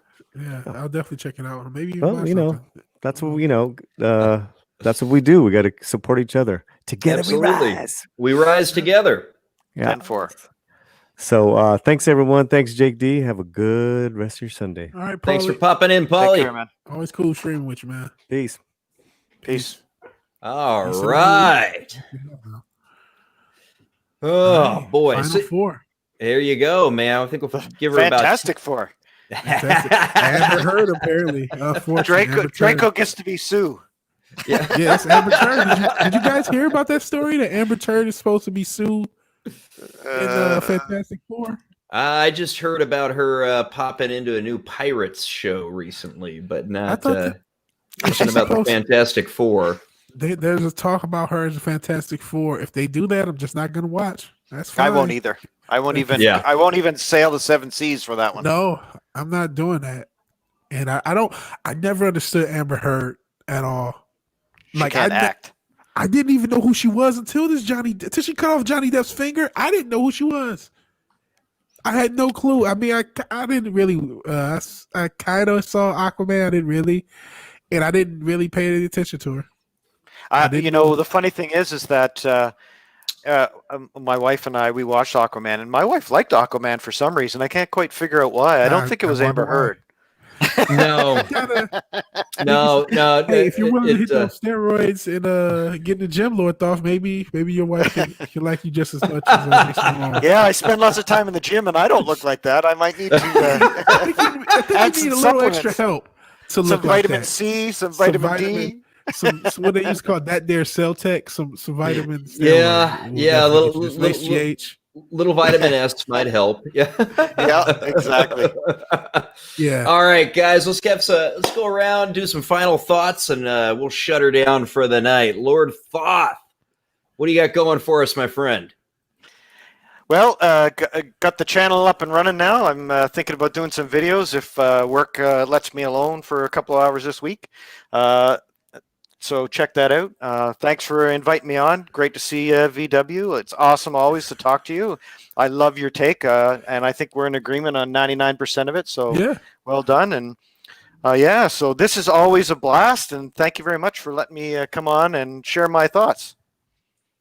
You betcha, man. Let's see, Draco. I think Draco comes to us from work and sometimes gets called away, and I believe that he is still stuck in whatever pulled him away from the stream. But Mithir Draco Argentus has been a participant in these streams almost from the very, very beginning. I think from the second time I ever did the Howling About Entertainment Sunday show, and always appreciate his contributions. It's a shame that he can't come from a studio on these shows, because I do appreciate very much his takes. He'll often not say anything for about 10 minutes, and then he'll go on about a minute monologue, and you're just like, damn. So it's a very valued member of the stream, and we appreciate him very much. V-Dub, where can the people find you if they have not subbed to you already, sir? Okay. Well, yeah, definitely sub to me. Just Vigilante Williamson on YouTube. I am on Parler and Twitter. I am a terrible follower on both because I don't really social media well. I'm also trying to start this Rumble thing, which it seems like it may be worse than BitChute. And also am on BitChute, which I only upload sometimes because it only lets me upload because it's kind of trash. But as far as my channel, what you can expect, I have a Vigilante Williamson show. I do not have a schedule for it yet. I do live streams. I do other videos. I was doing a lot of politics, a lot of news stuff, but I'm kind of going away from that, going to lean into entertainment a little bit more. And what I'm thinking about doing as a format is doing maybe more live streams throughout the week and taking my time for longer videos that take a little bit more time and then doing something like that. That's the format I'm thinking of. But I'm still in the process of getting the schedule, but I still upload pretty regularly. I just did a Mandalorian review earlier, which Jake D. I enjoyed it. I enjoyed it very much, man. Your perspective is good to have. I like it. Cool. So yeah, just check my stuff out, and I appreciate Jake D having me on. I appreciate everyone who's had me on. I feel like the community have really been just that, a very community oriented and welcoming to my weird ass, and I appreciate it. Oh, you betcha, man. And I got just in the description for the stream, actually, I had already gotten everybody's channels ahead of time, and even Matt from Foulball Productions, even though he didn't make it today. Oh, yeah, Matt's great. So he's a good guy. I like him a lot, man. Yeah. But thank you, everybody, very much in the chat. You guys make this just so much fun to be part of the panel and talking with y'all. And thank you, everybody, for popping in. And we will talk to you on the next stream or catch you on the next video. Take care, everyone.